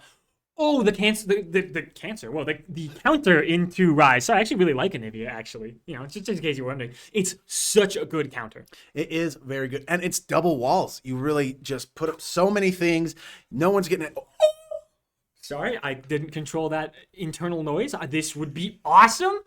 I think it's possible. It's really annoying for Jarvan to deal with. But, like, is this happening? Well, I mean, there's a new clear that's going around where Ivan can clear his jungle in 2 minutes and 8 seconds. I would have loved it, but Wukong, it's really good. It stops the glacial storm from happening if you can get onto the Anivia. Can really do a lot of good team fighting. It makes sense. I'm actually surprised that it's taken this long to get a Wukong. Yeah, it's a good point, actually. I honestly, I really like Wukong. The Warrior Trickster goes over Anivia wall and Jarvan wall as, a Lucian hover here and will be locked in. A strong pick for Sendy. I was thinking that was going to be one of the things he might go down into as, now what do they pick for UCI? I want to say they're going to pick an ADC or else they're going to really get fear of getting banned out. And then I'm going to 100%, there it is. I was going to say 100% that UCI is going to probably ban Milio because you can't give that to Weber. Oh, Aphelios is so scary. I know he got nerfed, but UCI's bans better be Milio Braum. I agree. I was thinking the same thing. I was like, Braum, he's there, man. And it's really annoying for Anivia and Aphelios. Aphelios are being blocked by a big old door. Braum brought a door to fight, and boy, he will shut that door on your face. Now, Weber State's last 2 bans, what do they become? I like Thresh. Thresh is very good ban. He has a lot of getting people out of situations that they really need to be, so it's safety getting rid of. Now, UCI, did we... Okay, that makes sense too, if it's locked in. But that does mean I think we would just take, even if it's been nerfed a bunch, I think Brahm's just too good, surely. Unless UCI does the big brain and takes the Braum in their first pick. Against Lucian Rise, that's actually really tough to deal with. Weaver might need to ban Braum here. Oh, the Braum gamble. What are these teams probably taking at this game? Oh, they choose to ban the Nico instead. I like that as well. I think Nico is still a scary menace in the background of this comps. Oh boy, this is so frightening, man. My heart is pounding on this draft. Yeah, so does UCI do what we as the casters at Weber are fearing very deeply? Oh, that's dirty. I don't know. Okay, it stops Rise. That's really good against Rise if they lock it. But Wukong and Lucian have ways to get around that. I don't think that's the worst. It's frightening. Again, Jarvan and Nivea Bard. We're just creating annoying places and zones to not stand in. I just think that's me, like simply saying to mistakes, hey, he. Now, does Weber respect that and still go Braum? I like Nautilus, though, because what is Aphelios going to do when a giant anchor's flying at his face? Bard as well, right? Bard's whole thing is he likes to play against other enchanters or more like disengaged supports, right? Like a Braum would be. But Nautilus says, Bard, if I hook you, you can just die, even if you're tanky. It's really hard to survive that. And mid-wave play with Lucian Nautilus, folks, if you've been watching like BNK Fear X, it's been a fun series. Okay, hold on. Full cancel that idea. Is that blocked? Well, not yet, but oh my gosh, it is. Okay. I like it. I think Mord has become a great neutralizer in a lot of lanes due to just the state of the games recently. So what will UCI's counter be into it? Oh, great. Jarvan goes in. Well, now Mordekaiser's here. Oh, and Nivea's put up the Glacial Storm. Guess what? Your Glacial Storm doesn't transfer over. Oh, no. Oh, that would be so good. That can be very good. Mordekaiser's going to struggle with that. But once again, Wukong can be helpful. I think Lucian's going to be fine. Oh. Ornn, still very good. You can do a really cheeky thing with the Bellows Breath into the Death Realm where it doesn't go off. But Vayne would have been really... I think that at the end, it would have just been a really rough lane for Batau, but Vayne wouldn't have scaled... Vayne would have scaled well, but there are just so many ways that Weber can just negate that. A Nautilus ultimate onto her, Wukong doing things, the Rune Prison coming in... Vayne is just too squishy to put into that role. I think it would have been bad as well, but it's still scary. Honestly, maybe the Ornn is scarier, though, the more we think about it, right? I mean, you've got Aphelios, Ornn, and Nivea. Clearly, we are scaling. Like, hyper-scaling. Even more so than some previous games. Aphelios, Ornn alone are frightening. Weber has good hopes, though. I think, honestly, Nautilus is so annoying to deal with. Aphelios being locked down, Aphelios is basically the single carry. Nivea is very immobile, easy to lock down. Obviously, Rise struggles with Nivea, but I think Wukong and Mord can deal with Nivea. Aphelios is going to have a really hard time with Nautilus. Although maybe, I don't know, maybe we'll see sorry about that, maybe we'll see a full lethality Jarvan. That would be cool to see. I mean, I think it would help kill Lucian pretty quickly. I mean, it requires him, because you dash away, and we're going to figure out how this goes now as Summoner's Rift is ready for the slobber knocker of Game 4. Yeah, I suppose that's a fair word for it. Cinnamon Bread taking Ignite as well. Oh, man. I mean, this is just frightening. Ooh. Yeah, Cinnamon Bread taking Teleport is really rather quite interesting. Doesn't take Ignite, as actually the only Ignite is on Mystiques. Well, and no Ghost as well. I think a lot of the time, one of the reasons that Nivea is good into Rise is matching Ghost with Rise's Ghost and playing this more aggressive playstyles. Goku, that's a little dangerous there, my friend. That being said, Weaver actually choosing to say, hey, we win this. Just hook Rosethorn, don't let Goku die. Goku escapes, and Rosethorn goes down due to early aggression. Yes, Mystiques gets it, but still a phenomenal play. Goku needs to run. I mean, at the end of the day, a strong Nautilus means dead people more often than not. And Cinnamon Bread, you need to be careful, my friend. I do think that Goku, the home guards will mean that he gets back in enough time to not miss out on too much. This could be a time you could Ghost back, telling you honestly. I really don't hate it, just to make sure you're not losing too much, but we'll see. I mean, you just might have to walk. This is the one situation where not having Teleport does feel kind of bad, honestly. It's not great. I mean, it does slow down Rosethorn a little bit. He does get back to his jungle pretty quick to get a lot of things, but Batau gonna be here, gonna go bonk bonk onto Armeo, taking the Infernal Mordekaiser, one of the best original skins. Love it. Yeah, I'm hoping that the Mord pick will work out. I think it's got a lot of just nuisance potential, right? You mentioned it, Jarvan goes in, Ornn tries to hit an R. A lot of different ways to prevent someone from doing something. I just hope Batau wins those fights in Death Realm, right? I mean, that is really important. There's a good hook onto the Bard. This is exactly how I think this bot lane may go. Yes, the range advantage is pretty great for UCI, but if a fight starts, Weaver should win it. And it is unfortunate, that Weaver didn't have the level 2 right there that UCI did, so a lot of damage comes down. But Cindy, able to heal it up decently, has potions, has Doran's Blade, will be doing cheeky little things. They know that they lose early, and it will be a lot for them to deal with, but they can deal with it and find ways to come out on top.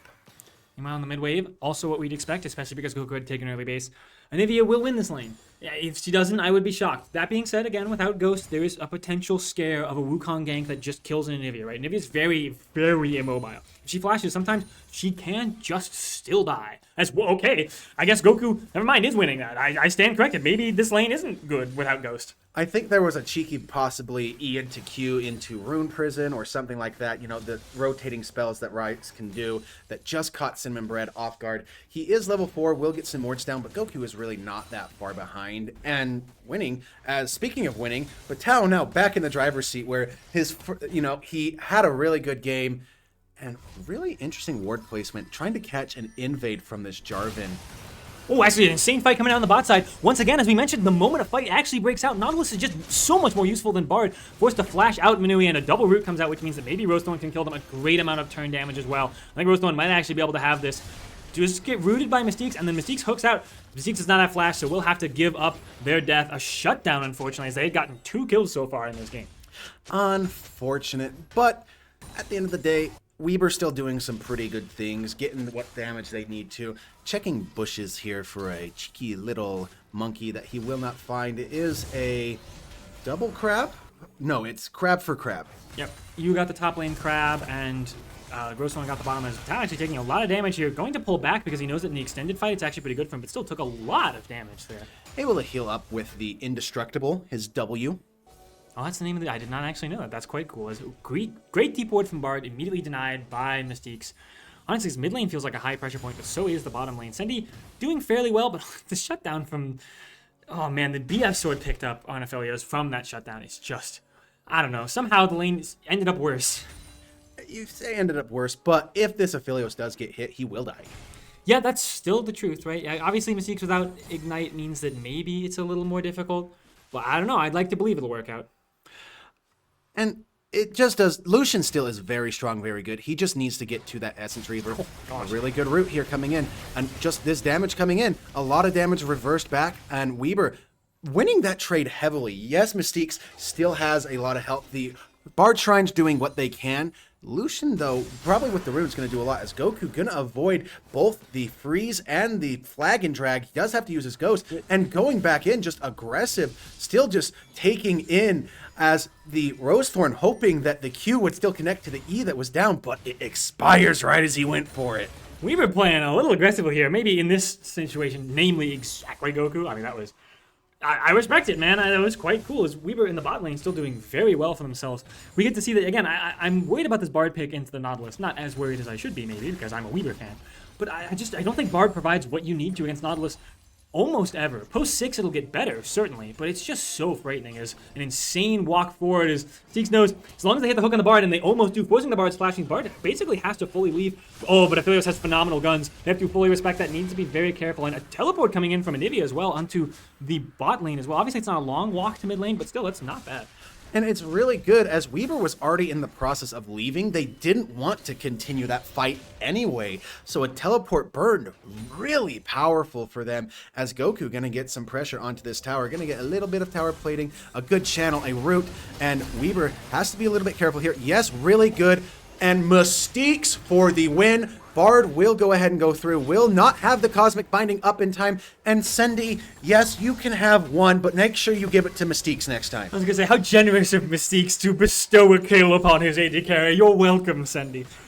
Wow, this Nautilus is doing so much. I believed in it. I really did. And it's going well as Mystiques almost hooking onto a Jarvan blindly there. But again, when Jarvan can get rooted by Goku, there's so many different ways to deny just everything that UCI wants to do. An insane lead for Weber for the first time that feels maybe the start of a beautiful game 4. And I mean, Weber very much very interesting. Rosethorn lucky that Jarvan technically can still flag and drag even when rooted. It's weirdly coded, but you can still do that as Weber had backed out, so they're going to go ahead and decide this as a ultimate coming in from Armeo. Going to go ahead and use the Ornhorn in the Death Realm, but a big Q means that I'm sorry, my good friend, you are a fatality. Weber loses the Drake for it, but they're still in a great position. I don't think they mind losing one early Drake. As long as they don't lose the second, it will be okay. It's not great, but it's okay. And remember that Batao, sometimes you gotta say it. They chose this lane. Armeo chose this lane, saying that I believe I will be more useful late game, but he's gotta prove it. So far, obviously Batao is winning and might be able to snowball this into a bigger lead. We'll see how this plays out. Guys, giving up the Mountain Dragon, it was planned. If Armeo gets tankier, then when Batao kills him, Batao gets tankier. Ah, yes. I like, as a Weber fan here, I like skipping the middle step where, Batao has to kill Armeo, because I agree, totally. I mean, that's a great idea. Goku going for an aggressive play here. We'll get a good trade, but the electrocute from Cinnamon Bread means that the trade actually ends up equal. I mean, at the end of the day, Batao is almost at his Leonchi's torment, so killing him is not too far out of the picture. Oh, by no means. Zendy doing really well here on the bot side, of course, and actually it's Mystiques that is, once again, 1,200 gold up, so the carry of the game so far, clearly, is Batao getting an insane trade, just burn and continuous damage. You don't even need to finish Leonchi's to be strong. Remember, these components are just incredible. All right, let's see how this plays out. We've got some potential scary game state going on now as the grubs are coming up and a fight top that Batao flashes forward, was in the Death Realm with Armeo, it looks like, and Roselord not winning this 2 levels down, and here comes the Ryzen, doesn't even need it. Batao wins the 2v1. What can I say except Mordekaiser? Yeah, pretty much. I mean, sometimes it's just Mordekaiser. When in doubt, Mordekaiser's out. All right, Weber's showing that, hey, we get late into this Fearless, we've got the picks, we know how to play them, and we will deny this series so far. Maybe a little early to say that. I still think, again, UCI scales really well, maybe the best they've scaled all series, which is crazy to say, but I don't know, man. It's scary still. We need to respect it. I do just want to point out one other thing. That was Batao without his ultimate. It was still on cooldown from when he killed Armeo originally. He simply 2v1 that by himself as Mordecai. I tried to make a funny pun for the Mordekaiser, and it just doesn't flow well. I'm sorry. Genuinely, I did not notice that. That's insane. I thought he had Death Whelms the Ornn, which is why he flashed forward. No, just raw flash forward, said, nah, I win these. We're fine. No. He has Hammer, I have Mace. Mace beat Hammer. Clearly. Maybe we should add that to the rock, paper, scissors rule. Add Mace and Hammer, and just if you got Mace, you win, clearly. Big bonk. I have bigger stick. Mordekaiser has Leandri's now, so if it was bad for Armeo before, it's even worse. Now, Armeo secretly does have a completed item as well. I'm kidding, of course, but man, Spectre's Cowl gives almost anything the items it gives into, other than the items it's passive, the item's passive. It gives magic resist, health regen, and health. A good amount of all. But the magic resist, health, and regen are only good if you don't die. Touche, you got me there. And you know what, in a way, Mord also gets that magic resist and magic regen. Health regen. Again, the stronger Armeo gets, the stronger Batao gets. It was planned. Yeah, I know we're talking about top lane a lot, folks, of course, but I mean, it's worth talking about. These junglers have both tried to do a bit, but honestly, the action has been bot and top and a little bit mid. Goku's had some stylish moments. I didn't realize we had an action in-game. Yeah, we may as well have. Goku clearing out the wave here, still doing quite well for themselves. 9-9, Cinnamon Bread actually might be in danger for once here. As if Goku can land the root, maybe. No, okay, it looks like you will back away. Just say, hey, let's respect it. And maybe, actually, Weber catching out an insane roam up from the bottom lane of UCI. I can't remember Nautilus's Q's name now for some reason. It's not Depth Charge, that's his ultimate. Dredgeline Used to get him out. He is sitting on a ward, so nothing gonna happen. Oh no, not again. Oh, it might happen again. Folks, look away if you're an Ornn fan. And if you're a Mord fan, please continue looking. This might... Okay, no, it looks like Batao, respecting that the Bell's Breath could come out anytime, they could lose the ultimate, and then now, actually, Mystique's really far deep. I think we would just have to say, well, there goes our carry. Thankfully, he's somehow not worth a shutdown, it would appear, so just let Mystique's die. Yeah, and Manui gets exactly 300 gold. That's... You're gonna have to live with that. I mean, a heal was used by Bard. Mid lane, actually, something really interesting going on here. Goku forced the ghost away. Does have blast still, does have the ultimate still. Armeo on the roam down, knowing he can't do much in the Mord. But if the roam doesn't work, like it has not, again, Batao just going to get more. 3 levels up, by the way. Okay, 2.5. But still, that's crazy. I mean, it's the fact that Mordekaiser has not had to share any of his XP. He's gotten a lot. There is just tons of, now he's just simply letting the tower kill a bunch of things. And I like that Patau has decided not to do the cheeky little, oh, I'm going to build the most popular item on all of the AP champions in the world, Dusk and Dawn. He's like, let me actually get an item that will help me kill people first, then I'll get Dusk and Dawn and kill everyone later. Well, this next item's inventory actually, oh my gosh, wait, Patau, this is so clever. You could R now if you wanted to, especially with the tower going down. Does he choose to? He could wait for the tower to die and then immediately dive Armeo, because Armeo doesn't have, in fact, you can see Patau going for it. Okay, Armeo will escape, and so again, the moment Armeo leaves, Patau stops hitting tower. Wave dies more. This is like the most immaculate top lane play I've seen the entire series, which is saying something, because Armeo played really well earlier. Patau is cooking as a flash forward from you to avoid the Bard ultimate, trying to catch out Cinnamon Bread. Cinnamon Bread does not have flash, has already used it. But again, you're going to have to deal with the egg, so just take the egg kill and try and deal with Rosethorn afterwards. You in a lot of danger, has already used the flash and the Warrior Trickster. A lot of good damage coming back from Goku. Can they get the kill? No, Rosethorn flashes away, and once again a roam down from Orin, who knows they can't do anything. Right now, Weaver's win condition seems to be Patau just ending the game while no one can handle him. And at this point, yes, you're going to get another dragon because it goes down, but a really good culling, chunking out. As Weber states, bot lane deciding, hey, we can 2v3. Hey, look, I hit a Bard. Unfortunately, Sendy getting rooted will have to give up a lot of damage, but they're still here, being annoying. Goku going to come down here as well. There is no smite to deal with it, but Bard will go down. Cinnamon Bread now in a lot of trouble. There is no... oh, Patau, beautiful. The wall goes up, but guess what? Mord doesn't care when he's going to simply ult you, and it's going to be away. And to add insult to injury, Sendy just simply backing, going, yeah, he's going to come out, but doesn't matter. I got a big, scary tank man who's going to come take the tower in the bot lane for me, and we're just going to start snowballing the heck out of everything. In Patau, we trust. Yeah, Patau decides, I could hit top tier 2 here. I could. Or I could help kill 3 people. That'd be pretty nice, actually. Yeah, let's do that. And then transitions gently into bot side. Gets a casual tier 1 as well, I imagine, here. Yeah, I mean, a little ways off, but still has 3 grubs, so we'll be getting it pretty soon. Now you can put Goku into Armeo. Yes, who's building a lot of magic resist. It's a little scary for Goku. He doesn't do as much by any means, but you can see he doesn't really mind that he doesn't do as much. He's still going to go for it. Yeah, you can see the play going out here. And in fact, because no tower, remember, Goku actually has a lot longer to go. So Armeo actually has to run through a Nautilus, rather, who's walked all the way up, has a flash, might need to use it. Yeah, okay. Mystiques was going to go for the auto there for the root, but again, forcing out a flash out of an Orin means he just gets that much more less useful. Useless, I suppose. But, ooh, Sendy in a lot of danger. There's a very good position from the Bard. Sendy has flash, needs to just E-flash, I think, and respect it. Yeah, there's the flash from... oh, good use of the Bard ultimate, but actually it might mean that Sendy survived because he did flash out well enough into safety in a way, right? If Bard had hit the tower and not Sendy, would have died. So, a close escape there. It's, worth mentioning, Aphelios used flash for that. So, potentially a good catch now that can be made onto Aphelios without their safety. And it is really good, the fact that the Rod of Ages for the mid laners are actually synced 2-2. I think that Cinnamon Bread has it a little bit earlier, but Goku almost has his Tear of the Goddess stacked. Oh yeah, that's a really good point. It means that will be much easier to get sooner. It looks like Patau has met maybe a bit of a match here in the side laners. Oh, maybe with the E it might not matter. No, ultimate not up for about 10 more seconds, so Patau can't get much more. Cinnamon Bread, annoying to deal with, but if I had to guess, if Cinnamon Bread pushes their luck, Flash Mordekaiser Realm would probably just kill, yeah? I mean, like, really easily. I think it will kill really easily, but a Riftmaker finished for Patau now, so he's not going any of this cheesy stuff.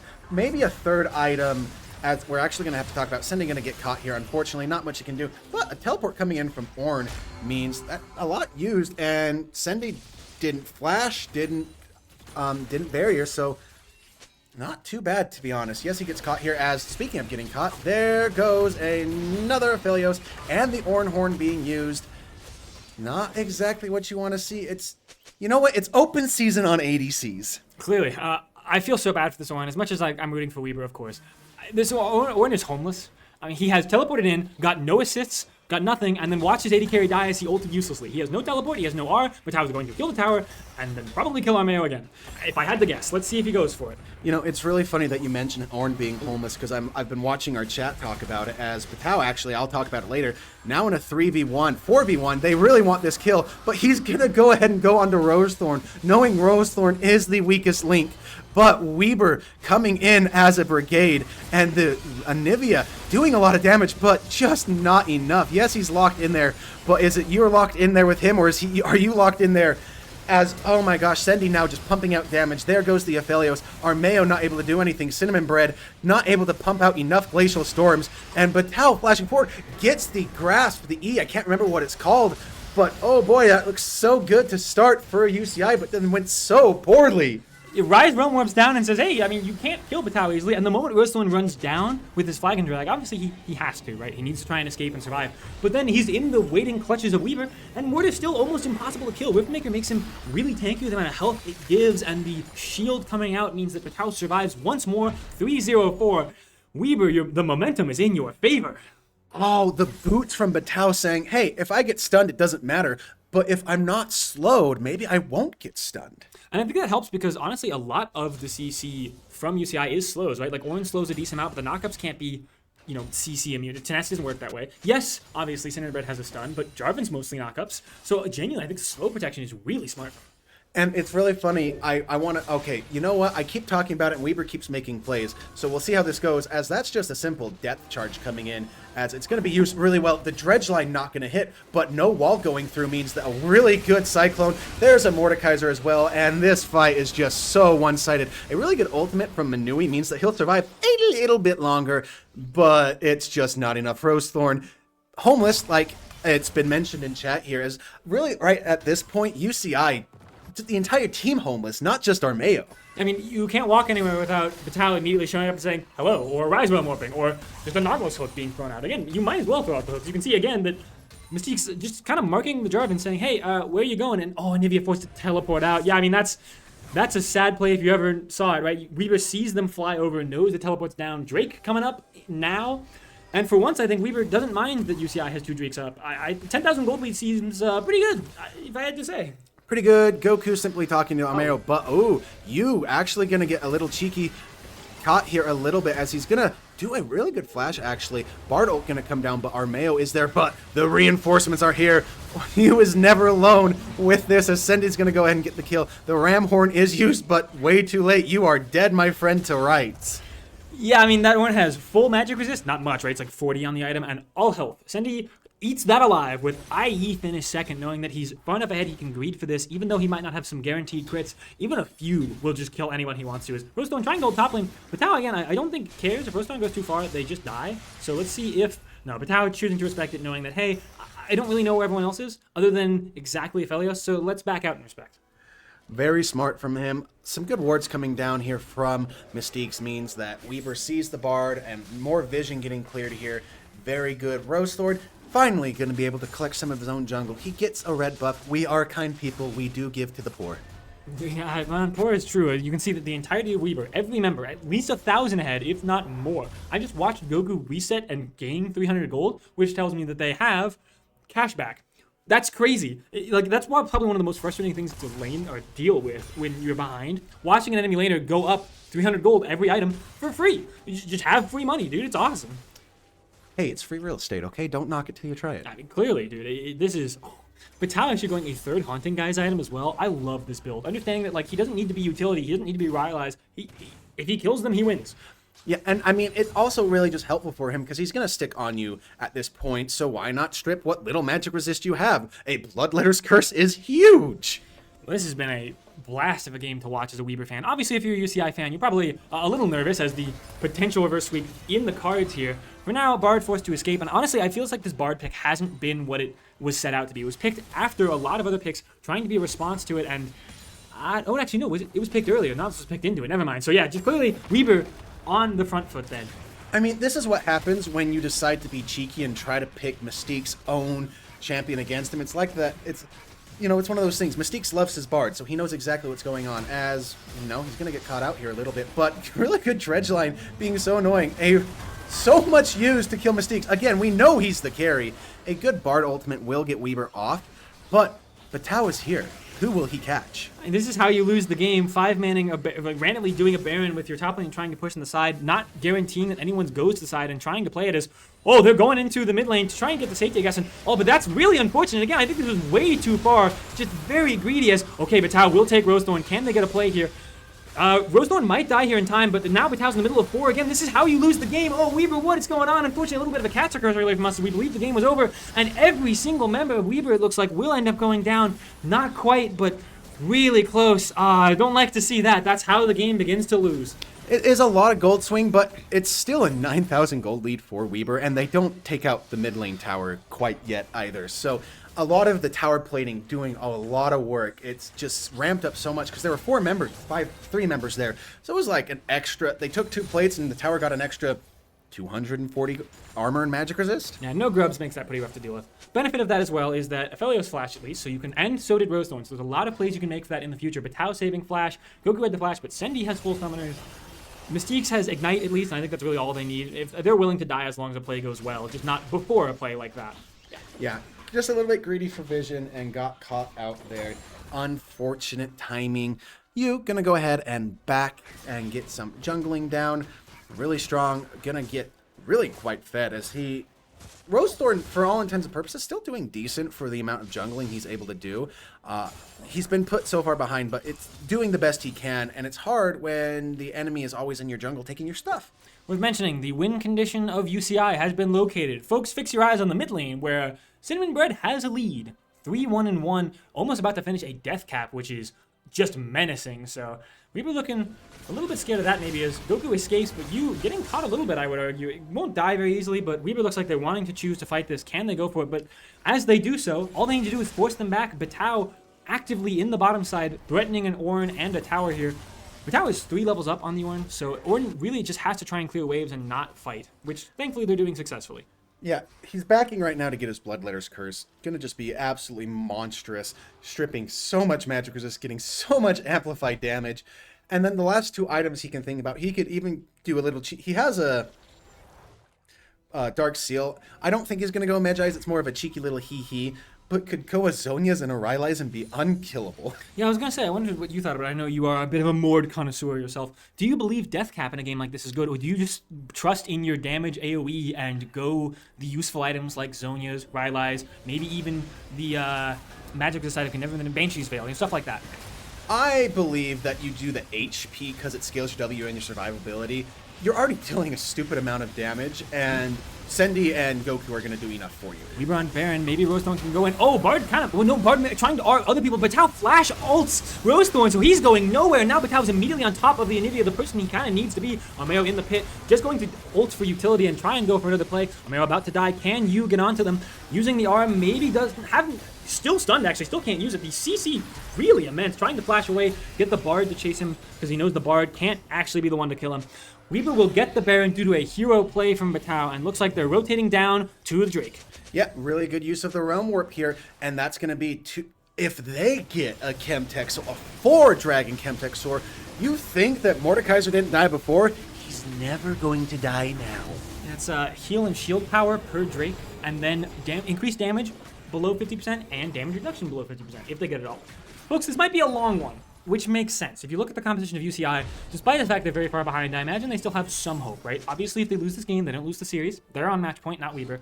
And they still continue to scale. So they've got to calm down if they want to way back in and find some angles. The problems they're having is the about 7,000 gold lead between just Sendi and Batao. Like, that's frightening. You have to kill both of them in order to win a fight, and they've done so once, but not super well. They didn't even get a mid-tier one out of that play. Yeah, it was just a lot of it. The mid-tier hadn't been touched at that point, so when they were all collapsing on it, the crystalline buds only do so much damage before a bunch of armor and magic resist comes in. Aphelios does have an upgraded Infinity Edge.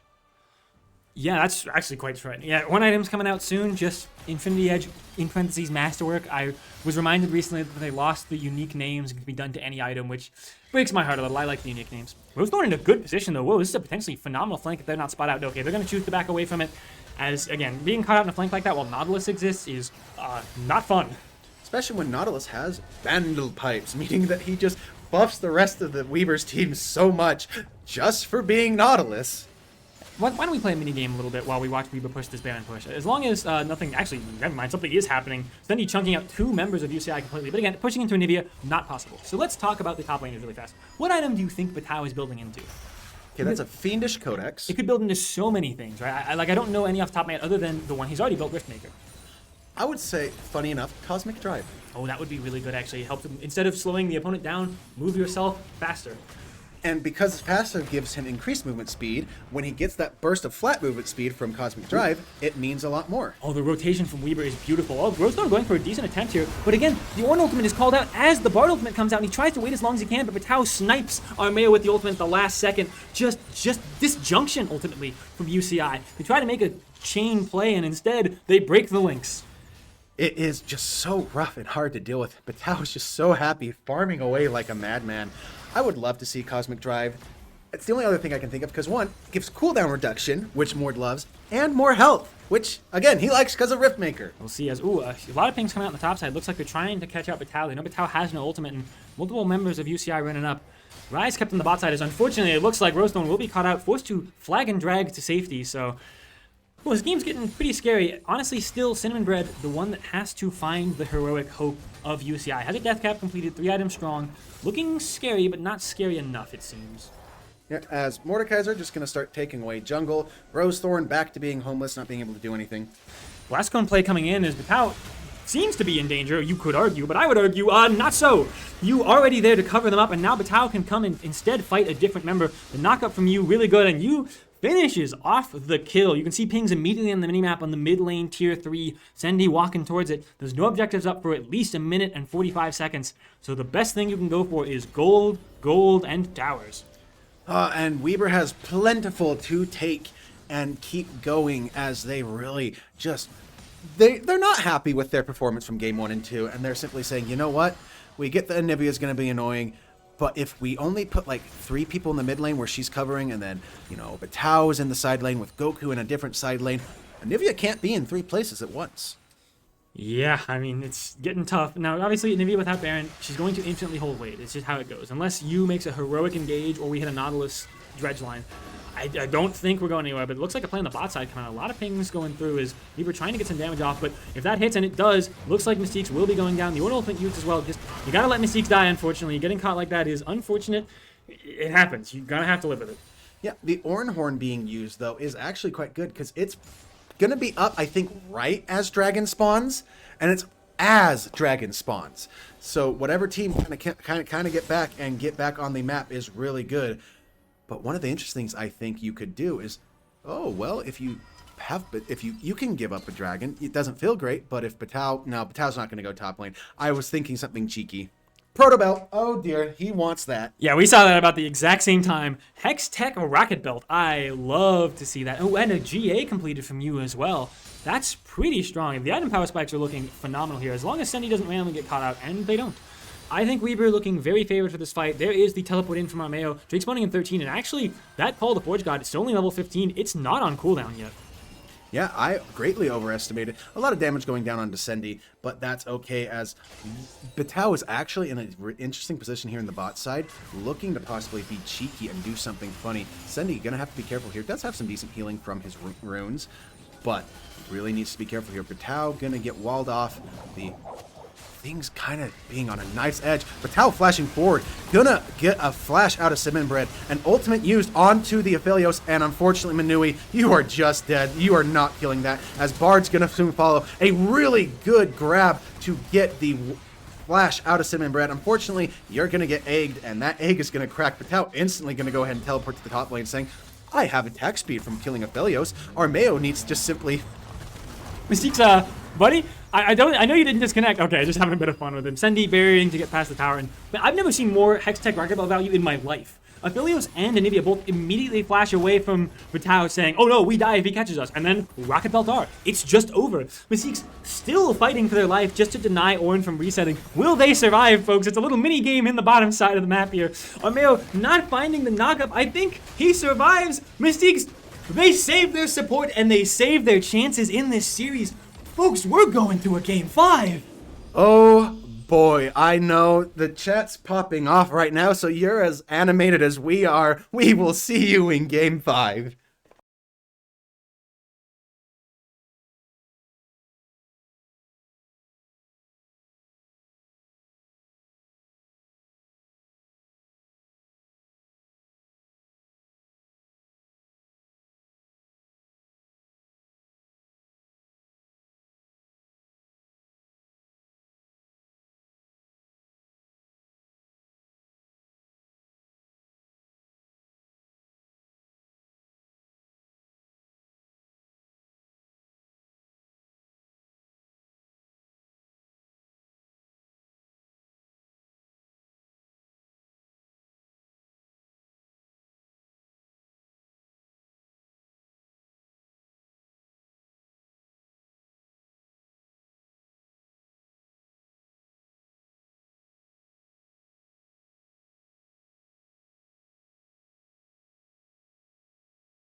All right, everyone. At this point, if you've been with us the rest of the evening, you know the drill. It's CLoL. It's a best of five. We're got game five, and Weber State's up against the University of California, Irvine.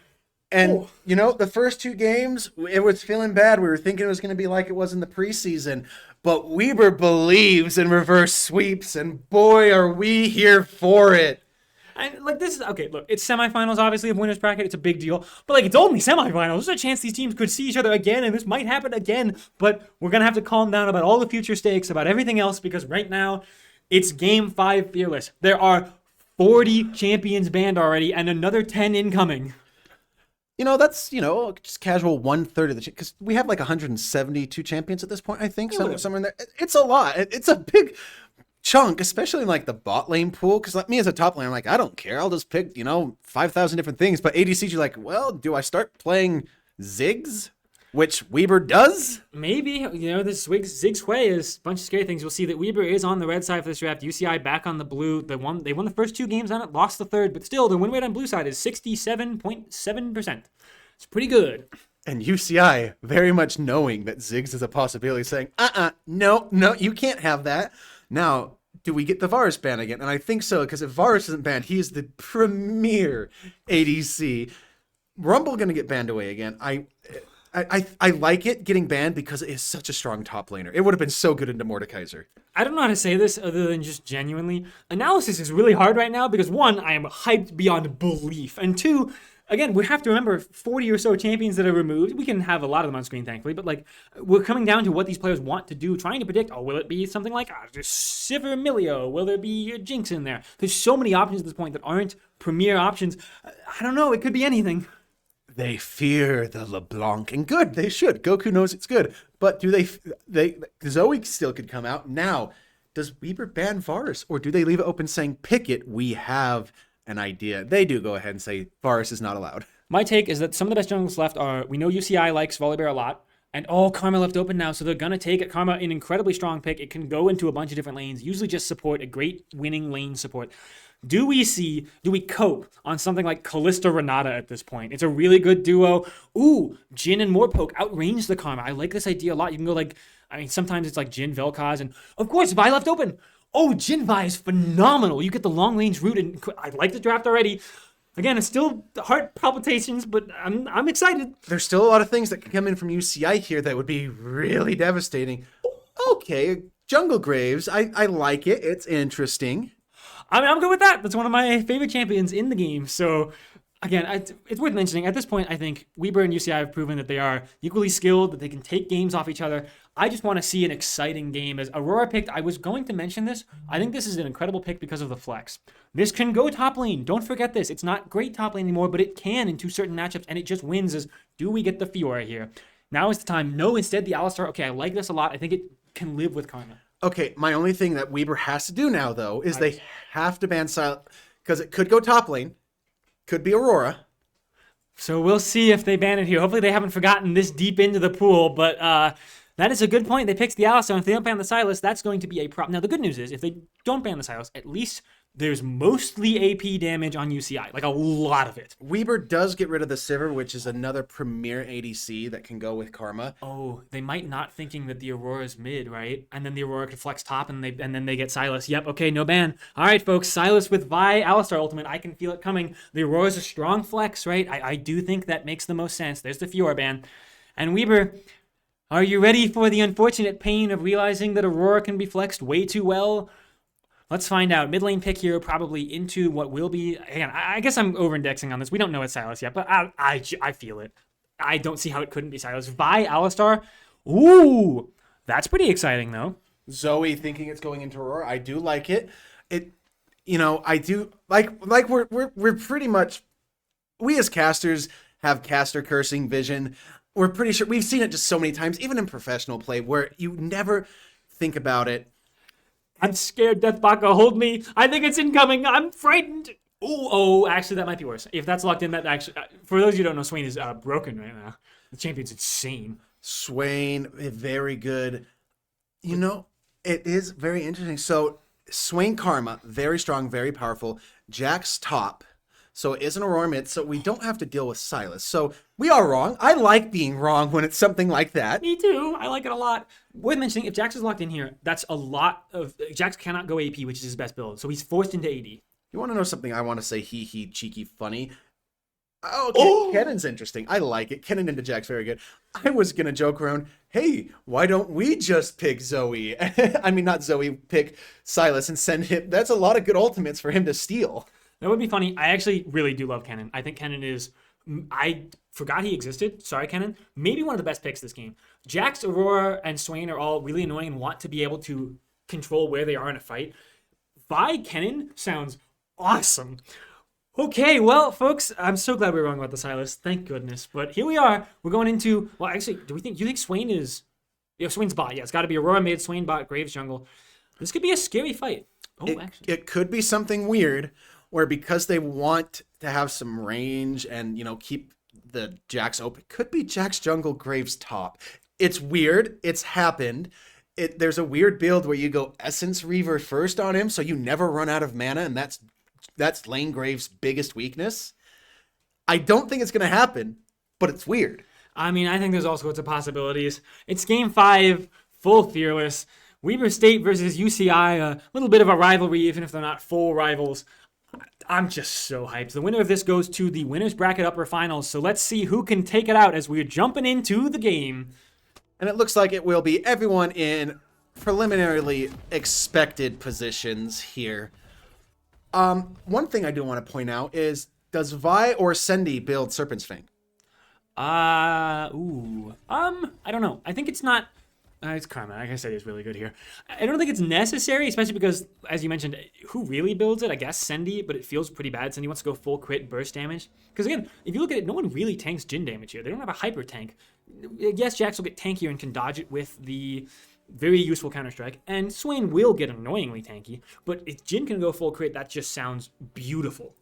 Yeah, it will be interesting to see what happens, as no cheeky level 1 damage coming in from Weber State this time to get ahead like they did in the Ezreal game. I gotta say, that Karma is green, man. That is an emerald Karma for sure. Very blue, silver mid laners. Just enjoying some of the colors in this game so far, because there's not much else to enjoy yet. Would you see that Leet's Code Learner is green with Envy after losing that last game? Potentially. Let's see if Weber can close this one out, as the minion waves have arrived, so the game has started, folks. Looks like both junglers starting on the top side is Leet Code Learner trying to play up very aggressively. I like the aggression here, as Goku winning a bit of a trade with Electrocute, forcing out one of the 2 potions from Sin and Bread already. All right, we're just going to try and keep our energy up, because I don't think it'll be that hard to try that. I think everyone here, including the players, knows this is a high-stakes game with full energy. It looks like early on, Weber winning on the push, yes, but now having to deal with a wave that is very far pushed up. Potentially very cheeky plays could come out at any moment. Yeah, Mystique's going to have to just kind of grin and bear a lot of this because of the double range versus his melee. He does have the Triumphant War to kind of help him deal with the poke that they're going to be receiving. Lots of good things. I also just have to simply shout out, every time I see Mystique's on Alistar, for those of you who don't know, he has the rarest skin in the game. Black Alistar. You had to buy League of Legends when it was a beta game and cost $30 back in 2012? Yeah, that would be 14 years ago, which is crazy. We don't feel old at all, smile. So far, this bottom lane looking, again, good for Weaver, but I fear that Swain is one of the most insane CC champions in the game. You really don't think about it, but when Swain lands an E, he can just leave you rooted for a while, and right before it ends, yoink you back with that never move. It's frightening. Never move, very strong. I will say Alistar, though, is pretty good into Swain because, oh, Swain wants to be in the middle, draining life. Well, Alistar headbutt away. Okay, your ult's out. I think it's a good hope that Weaver has. Right now, mostly the lanes are winning for Weaver. You can see the top lane doing really well. It's Goku going for an aggressive play, using the Ignite. I like that trade, knowing that otherwise he'd be kind of in danger if he had tried to stay without going for a trade. Just really good damage getting onto the Aurora, forcing her back. Armeo, once again, possibly on the... It's such a frustrating thing for Armeo these last couple of games. Just been left out to dry. Had a really good Gnar game, and then Weaver's like, no.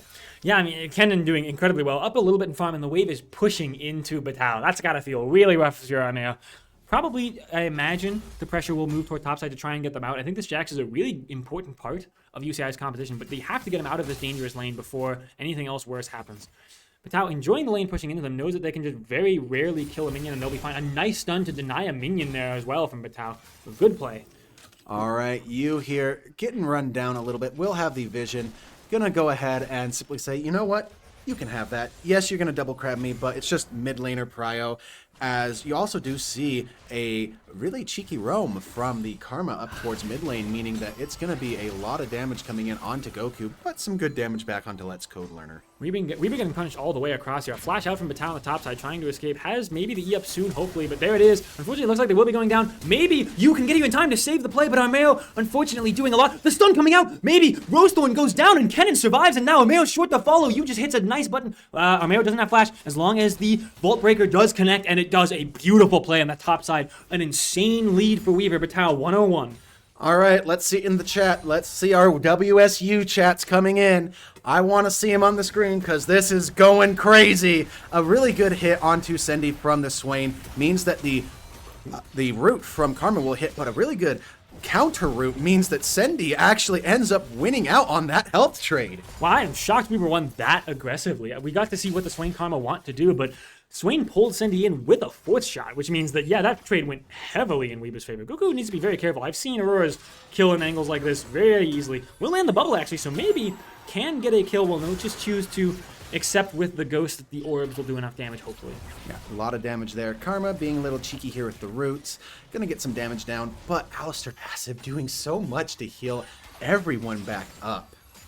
I am hopefully optimistic that this game's going pretty well. Goku needs to be a bit careful. It's certainly not going as well mid lane as maybe they would want to do. They're even in farm, and actually will pick up more farm here in a second. As looks like Yu wants to go for Drake here. Knows the enemy bot lane in base. Can't really contest much of this, but honestly, Goku's in a worse position than Cinnamon Bread. I think this might be a little greedy from Weaver if they don't get this fast. They're doing it pretty well, though, so I think they'll probably be fine. It's just spooky. Manui is not level 6 yet, and so that's why I believe Weaver feels comfortable doing this, because they know Swain can't come in and drain tank. He just has to hit buttons and won't be able to do enough. As Weaver gets an Infernal Dragon, it's going to mean a lot later in scaling, because Jin likes that even little bit 10% damage he does get from that first dragon. Looks like Karma went to go to stop bases and will do so successfully with the help of Rosethorn. Looks like Weaver will now be on the huge backside of a big fight here. Rosethorn, nice escape there, and at this point, the game's fairly even. Weaver gets the Drake at least, but losing the 2 kills is not great.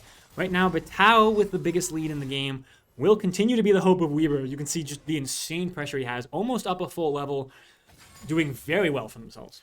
Yeah, you gonna get put behind because of that. Rosethorn up really well, and we've seen that Rosethorn actually works better on these more aggressive junglers, so maybe this is exactly what UCI needs to come back. But a good headbutt pulverize means that Sendy not going to be able to come back too much to do this. Being frustrating. Alistar going ahead and trading a lot of his own damage. I don't think he's going to die here, but it's a lot to try to get this tower into a good position. But Manui now does have 6. He has the Demonic Ascension and Demon Flare at his disposal. Zeke's just teleported back too and lost a lot of health. Granted, the potion is helping out quite a bit there, so not too terrible. And once again, Patao just denying farm in the top wave. Neither top laner has that much farm now, but Patao doing much better in that regard, that's for sure. And he's just going to be as frustrating as possible, doing everything he can. Proto Belt first, going to go ahead and get a cheeky little stun. Armeo doesn't get to do anything. And Patao still has his E up if he wanted to chase and be frustrating. I respect Patao for not committing anything more there than just his normal spell rotation. He could have tried to press R, chunk him out, but by waiting, you can see that Armeo immediately knows he has to leave, try and roam somewhere else, because Patao has ultimate and is full health still. Looks like Rosethorn getting a great steal here on the Raptors. Honestly doing insanely well in the jungle, really far ahead. Hopefully, yeah, the ping comes out from you, warning Patao of the danger in the top side. Things have been calming down a little bit. Dendi actually does have a cult, has a BF sword already, and is halfway towards his cult. Feeling actually quite happy here. And Armeo, I'm sorry, the freeze is locked. Patao is just simply going to sit here and let you squirm, as both supports actually up here to try and do some things. A really good counter engage. The Jack's going to go ahead and use his ult. Patao hasn't used an ult yet. A lot of things coming down. The ult going to come down. Armeo's going to fall here, but Rosethorn wants some stuff. Going to get stunned up. But Weaver needs to be careful here. Going to go ahead and get out and simply take the top laner for their troubles. So Batal wanting to go in an insane flash forward from Mystiques. If they can one-shot this Graves fast enough, and they can, Rosethorn can't flash, Rosethorn can't ult, and Rosethorn can't contest these grubs. A beautiful play from Weaver. And for the first time in 5 games, it looks like grubs will go to the same team as the first dragon. All right, let's see if maybe this Karma has something else to say about it. Leak Code trying to do what they can, but yeah, it looks like for the first time, no trade. Weaver very happy about that. They were even for a little bit, but once again, Batal hugely winning a fight. Goku needs to be a bit careful. Once again, Karma trying to do as much as they can. Looks like a good route will land. A bubble missed as well. I think Weaver just needs to accept what they've gotten and leave. If Batal dies here, it's a huge shutdown going down. A good stun, and no, they do get all 3. That's a beautiful play, and now in a great ultimate as well from Cinnamon Bread. Mystiques will pay for the crimes of Weaver overstaying a little bit, but Weaver still get all 3 grubs. All 3 grubs for a cow? Well, you know, that's pretty good. Yeah, not too shabby if I do say so myself. A nice force shot from Sendy. Again, you can see the benefit of that damage. Manui is slowly picking up in Rylai's, which is scary. It should have been a Rylai's, but... And I was wrong. That's not a proto belt. That is a Hex Tech Gunblade for the Kennen. This is Kennen's best item. If you guys haven't seen Kennen build this before, minor message for you all. Kennen gets so much Omnivamp with this that not only has he become a burst champion, he essentially becomes a bruiser without needing the bonus health. You get really good AD to help auto attack targets with, which is a great thing for Kennen. He really does like it. As Blast going to go over the wall, Rosethorn does get the Scuttle Crab, uses Smite to secure it, and will escape using the help of his dash. But Tao now back in the top lane, taking everything that he can get, and just simply saying, I don't like a lot of what you did to me in that Camille game, Armeo. Time to pay with your sanity. Yeah, and your experience. 2 levels down nearly, about a level and a half in reality, but Batal's still about to get to this 2-level mark, so very, very scary. Yeah, he's just been sitting here absorbing XP. He's going to keep hitting tower, going to keep hitting everything, getting so much progress. Unfortunately, a little extra burn there from I can't know what. Does a lot, maybe from Rune, Scorch or something, but UCI doing a lot of pressure down in that bot lane Tribush as Goku going to try to catch out Cinnamon Bread here. Just be frustrating and annoying, not letting him do what he wants to do. Yeah, Scorch is very common on Kennen top. I've had to guess it would be that. As Rosethorn in a great position here. Has the completed item as well already, which means Yu is quite a bit behind. Needs to be very careful. Mystiques will be spotted as they step out of the bush ever so gingerly. But again, Batal trying to threaten more. Now is officially full 2 levels up. You can see in the experience bars that it's pretty good. As Mystiques will finally bait out the Graves to show himself. I don't think that they were fully aware he was there, and now they absolutely are. So Rosethorn going to start up the Drake, but now Yu has reset, grabbed a Trinity Force, which is a better item than the lethality ones, just across the board. Trinity Force, one of the strongest 1-item power spikes in the game. A lot of damage coming down onto Mystiques, but they're not doing this dragon nearly as quick as they want. Goku gonna actually rotate first, and Alistair getting the Unbreakable Will put on. Will take a lot of damage, and will seem to pay for his crimes. Gonna just do a lot of damage, but dissuading so much time, spending so much time to be annoying. It looks like Aurora is gonna pay for it with her life. I don't hate the idea from Weaver. Mystiques uses a Summoner spell or 2 with the Unsealed Spellbook just to buy time, reset the Drake fully, and force Weaver to get so much pressure. They're getting an insane amount of gold here in the mid tower, saying that, hey, honestly, we have rarely seen a soul in this series. Teams have been decently denying Drakes, which means get the gold, hit top tower, get Batal further ahead, get a kill for Goku, and that is their win condition, playing out the gold. Armeo is just suffering in this lane. That tower's almost gone. He is doing everything he can, but it just doesn't matter. You also saying, hey, they're going to take my dragon. I'm going to take his entire top side. Yum, yum. He's been taking mine. I want to get some gold back. Oh, Batal. Oh, you 3-level up madman. Well done. You forced the Karma up topside as well now to try and hold this insane pressure. You're the only one with a completed role quest. Just a beautiful display of skill from the Weaver State top laner. But this game is not over. 1.5 thousand gold lead is not something we haven't seen people come back for, especially in this series. So stay calm, folks. Batal might be strong, but can still die. Very, very much so. The one thing I also look at, though, is the only person he doesn't kill in his ultimate combo is probably Swain if he's already ulting. And honestly, reminder that Kennen does get countered by something that Swain has. What is that, you might ask? Exhaust. Kennen getting exhausted feels miserable. It's one of the most well-known common things you can do against Kennen. If there's a Kennen in the game, you just take exhaust no matter where you are, what role you are. As long as you have one, Kennen cannot do anything that he wants to as well. That is true. But what you do then is go in with Vi, bait out the exhaust. But if you don't exhaust the Vi will kill you then.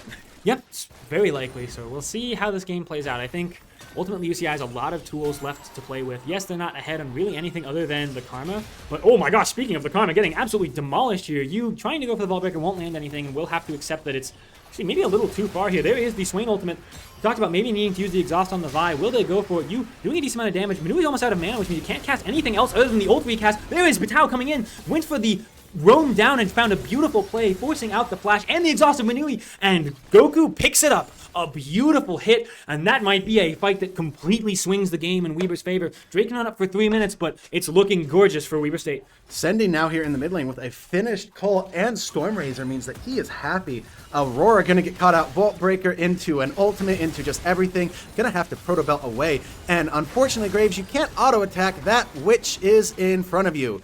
Minions. Which the Aurora or I know what you mean. Oh, Jack's trying to find a hopeful play to kill you, but you can see the 3-man of Weaver's jungle bot side is exactly that. Mystiques goes in, lands a stun, Vi hits the follow-up, and at the end of it all, Cindy lands a root with the Deadly Flourish. It's actually crazy. I love seeing Vi Jin in general, and on top of it all, Alistar is doing a lot of work. And then, we saw earlier, Batao in the bot lane gets another turret, and that is going to be probably maybe enough gold for him to get his Hextech Proto Belt. Wow, and Jax has a Phage and 2 longswords. This is maybe the biggest lead I've seen in the series, and maybe in like a lot, like years almost. I watch a lot of pro play, but Batao, this is a masterclass. Goku trying to run away, knowing there's a bunch of people on the way up. Doesn't have flash, but was able to use a useful summoner spell. Going to get rooted by the Karma here as well. So I think it's just a matter of time. Mystique's going to do what they can to try and keep their mid laner alive, and actually doing so very well. But the flash from Cinnamon Bread might do enough. And actually, it is Roasthorn that finishes it off. And Mystique's, I'm afraid you're also going down a really good overforce in the top lane. Again, sometimes overforcing is bad, but that is just a great push. They know that they're behind. UCI needs a win, and they find one. Yeah, but your mid lane and your bot lane ain't looking too good anymore. Sendy here with Armeo. You simply going to take out this turret. Going to go ahead and dash away. And then, Ken and Batao just doing, Yordle things. Okay, yeah, Batao getting a lot of plates off of tier 2 is actually crazy. Remember that tower, like the plates on tier 2 are more valuable than the plates on a tier 1 just by the nature of the way plates work in this season. Every tower's gold is distributed evenly across those plates. So Batao even getting like 2 plates, not even the tower, is most of the tier 3 plates is most of the tier 2's value. Yes, UCI does go ahead and get a Rift Herald to lick their wounds, but without the grubs, it only does so much. It will take out the top tower and the top tower alone. It's looking quite good for Weber. Once again, it feels like it's a little bit on Batao to be there for a lot of the big fights. You saw on the top side that ultimately UCI's team fight is still very good. They've got a good amount of burst damage. Graves hurts a lot if he's allowed to stay on top of you, and looks like they want to punish Goku again. Goku here needs to be careful, but with that, Wayne W coming out, the Visions of Empire, knows he was probably walking across Vision, knows he needs to be careful. Like Sandy will cautiously catch the mid wave as the Drake coming up in 9 seconds. Batao hoping to get a kill first before anything happens. Uses the Hex Tech. No, actually just the Rocket Belt here. Looks like maybe an insane potential pick here. Armeo has flash, but might not be able to use it there. No, will use it. Still, that's so much out of a Jax for just a Cannon ultimate. Cannon still has flash, still has many other items ready to use. The Gunblade, the Rocket Belt. So Cinnamon Bread going to have to accept that their team is out of it. Will take a top tier 1, and at least it looks like Roasthorn denies a lot of the jungle of you. Though, I think he's okay with that happening. He's like, I'm better in a team fight. I only need a couple of items and I'm useful. Graves needs to do this heavy farming to be a threat and a menace. And what are these 2 ruby crystals building into? Okay, a Phage, a Kindle, so that's a Black Cleaver. Yep, which makes sense. Graves really has a lot of armor and magic resist nowadays. You really don't want full lethality or full crit anymore. You want this more useful utility build where you get tanky. It does make a lot of sense that that's the way it is. Sendy, though, really doing quite well here. Vandal Pipes on Swain. That's, respectfully, that's questionable to me. The best part of Vandal Pipes is the movement speed, yes, but the attack speed's very useful, and who really gets value out of that? Roastone gets, like, reload time. Jax, I suppose, gets value out of it. You know, your Jax that doesn't have a Trinity Force still. Like, I don't know. I feel like that's just a cheap item, doesn't give enough stats, and will not help Swain do much. Also, it's not going to help your damage. A lot of your drain tanking comes from how much damage you're dealing. Yeah, so I will choose to believe in it. Again, I know UCI, great team. They might have a little bit of a tech here, which would be pretty cool. For what it's worth, Graves' reload speed is like non-existent with Vandal Pipes, and that's really nice.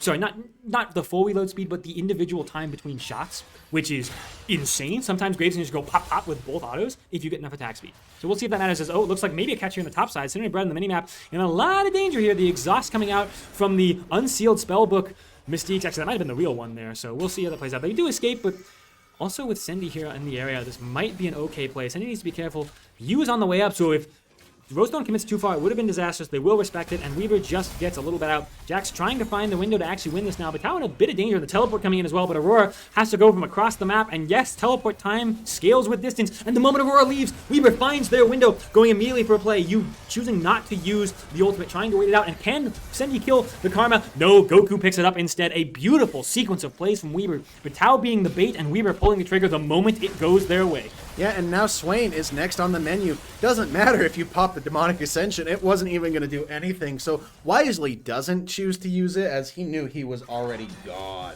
Tao coming down bot to threaten Cinnamon Bread, which, but again, really can threaten even without the ultimate. Tao is 4,000 gold up of the Jax. Jax has not finished a Trinity Force, which is a really big deal. It's probably why he did a lot of damage in that fight against Batao. But when Batao builds the Void Staff, no one tanks him well enough. It's just not going to happen. Even with the 4 Merc Treads on the side of UCI, I just don't think it's enough. I mean, you have to, at that point, have Manui exhaust him, and Manui has never been in a fight with him. Well, not very long, at least. Yeah, not very long is the right way to put it. Usually he's dead immediately, so pretty good from Weaver. And as a Weaver fan, I must say, I think now that we're at the stage of the game, the reverse sweep is possible. Not going to say it's guaranteed again, avoiding caster curses here, folks. I'm very impressed with the Weavers later half of the series. They've shown that the longer a Fearless series go on, they're by no means out of it. They've got tons of tricks in the tank. But Tao certainly has shown a masterclass in the last 3 games. Shout out to Batao, probably my player of the series, but a lot of people doing very well. And that, unfortunately, the paddle star going to go ahead and miss, but a really good Sleepy Treble Bubble. The Demonic Ascension will come through. Cinnamon Bread going to go ahead and do a lot, but the Tao is now here with the Slicing Maelstrom, and it just instantly turns the fight around. Mystique's still alive. Unfortunately, Armeo, you are not long for this world. Mystique's finally will go down, but the Demonic Ascension is about to fall off. And exhaust used on Rosethorn means you're not doing any more damage, buddy. Unfortunately, that's the best thing about Zoe. It's like, oh yeah, you have really good summoner spells. Yoink! I hadn't even thought about that. Weaver kind of knows that you're going to need exhaust for cannon, right? So you say, hey, Zoe's going to yoink it. That was an incredible fight. Yes, that was through exhaust on Batao as well, by the way. Batao understanding that, hey, I actually will do plenty of damage, fine, but even if I don't do damage, my stun is what matters. We'll flash away at the end of that fight too, despite the fact being at full health, respecting any possible resets on Swain ult and damage. I love the way Weaver played that fight. Sendy is raining down damage. So much of UCI's resistances is magic resist. You can see Graves even building towards more of it, which means Sendy hurts. He hurts a whole heck of a lot. And now, Shelly having to be used in the mid lane against a basically full tower plate mid lane. And it just isn't the way you really want to use Shelly. Yeah, that's a lot of damage. Yeah, that feels good. But now Baron is healed, and Manui may have actually walked up too far. No, not quite yet. But Weaver saying, oh, hey, look, Dragon. We're the ones that are going to get to the lane first, because guess what you have to walk into? Sleepy Treble Bubbles. And a Kennen level 15 with a completed Void Staff, who looks like they're on the way down. It looks like UCI also understanding that, saying, hey, we kind of need to play around the side lane, maybe even give a Drake. Cinnamon Bread trying to stay on the top side, hopefully push this wave. We'll walk back up, and maybe with Weaver getting vision on Cinnamon Bread being there, they could go for a play on it. Yeah, right now, Yu and Goku on the Drake already. Batao choosing to go for it. He's respected as multiple members here trying to shut down Batao instead. Batao does not have flash, needs to be careful. Does he have the aura? Yes, he does. Could get a lot of good damage, and the headbutt comes out from Mystique's. A huge play. They try and do an insane collapse on Batao, do everything they can, and it doesn't work. Batao survives using an ultimate, and Mystique's buys enough time for Weaver to get their 3rd Drake of the game, an upcoming Chemtech Soul for again in this series. Isn't it like the third time we've had a Chemtech Soul? Well, we'll have to talk about that in a second. I believe so, but maybe a huge collapse here from Weaver is Goku getting a lot of damage up. Just picked up another exhaust. I think just a random exhaust from the minions. You going in for the fight here. Sendy has to be careful. Could randomly die to Rosethorn. You can see Rosethorn specifically going for it. Then he gets a lot of moves by autoing someone. He might use auto and just try and run, but he doesn't really take that much damage either. Rosethorn is more of a bruiser. It takes time to fight. A good route from Sendy. Can the fourth shot one-shot someone? But no, the longer the Swain stands in a fight, the better it goes. And that's a beautiful fight from UCI. We were getting a little too confident. Yeah, it was just not quite what they needed. Mystique's not getting there to do what he needs, and just the damage not cycling correctly onto the targets. There was a lot of split damage between Rosethorn and then back to Manui and then back to Rosethorn that just didn't give them what they wanted. Weaver still has plenty of Baron, and with Goku on Zoe, yeah, things get crazy. I think they're still plenty fine. Remember that, of course, Batao, once again, not in that fight. Any fight Batao's in, pretty sure Weaver wins handily. Even with some more magic just coming out from Rosethorn here. He's trying to do what he can, and Batao correctly understanding that, saying, hey, just Void Staff, maybe even a Shadow Flame next, judging by the fact he built an Amp Tone and not a needlessly large rod so far, right? He could have waited for 2 for Death Cap, but I don't know. I think a lot of different options open here. Is you trying to lay a trap here? This could be a little bit dangerous.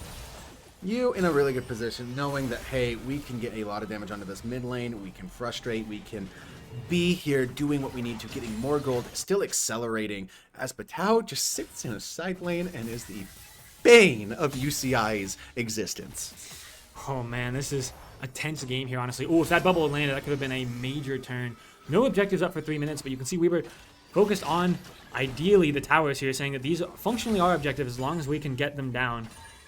Yeah, and you see in the top side jungle, actually, Root going to come down onto Rosethorn as Armeo going to get bopped away. The stun will go off, and the Root going to come in from grabbing them, but it's just disjunct from UCI. They're not able to get what they want. Sendy able to run away from Rosethorn, and just a lot of damage coming in. Unfortunately, Yu is going to go ahead and get grabbed. It's going to mean a lot, but the Queen World's doing so much now. Batao is going to be unleashed and get a lot down. Batao got exhausted in the middle of that fight, so a lot of damage actually wasn't there, and Rosethorn's really tanky at this point. When the exhaust comes through, now it matters, as Batao may be surviving here, just barely. No, Rosethorn will clip it, and Sendy doesn't have enough damage yet either, doesn't have the completed armor pen. It's up to Goku and Sendy to hold this, as Mystiques is being chased down and killed in the backside of this fight by a Karma. Oh, fights that Weaver are starting to lose. The tank Graves is so impossible to kill. Weaver needs anti-healing. They need Serpent's Fang, maybe. They need so much. Can Weaver find the kills here? Actually, yes, they can. Sendy getting an insane amount of gold there due to way too much aggression from the mid-jungle of UCI. Yeah, a beautiful Trouble Bubble hit onto Rosethorn, shuts that down, and instantly swings it back in Weaver's favor, as that should be enough gold for Sendy to finish his Lord Dominic's regards. It is crazy to see Batao be this far ahead and still do very little because of exhaust.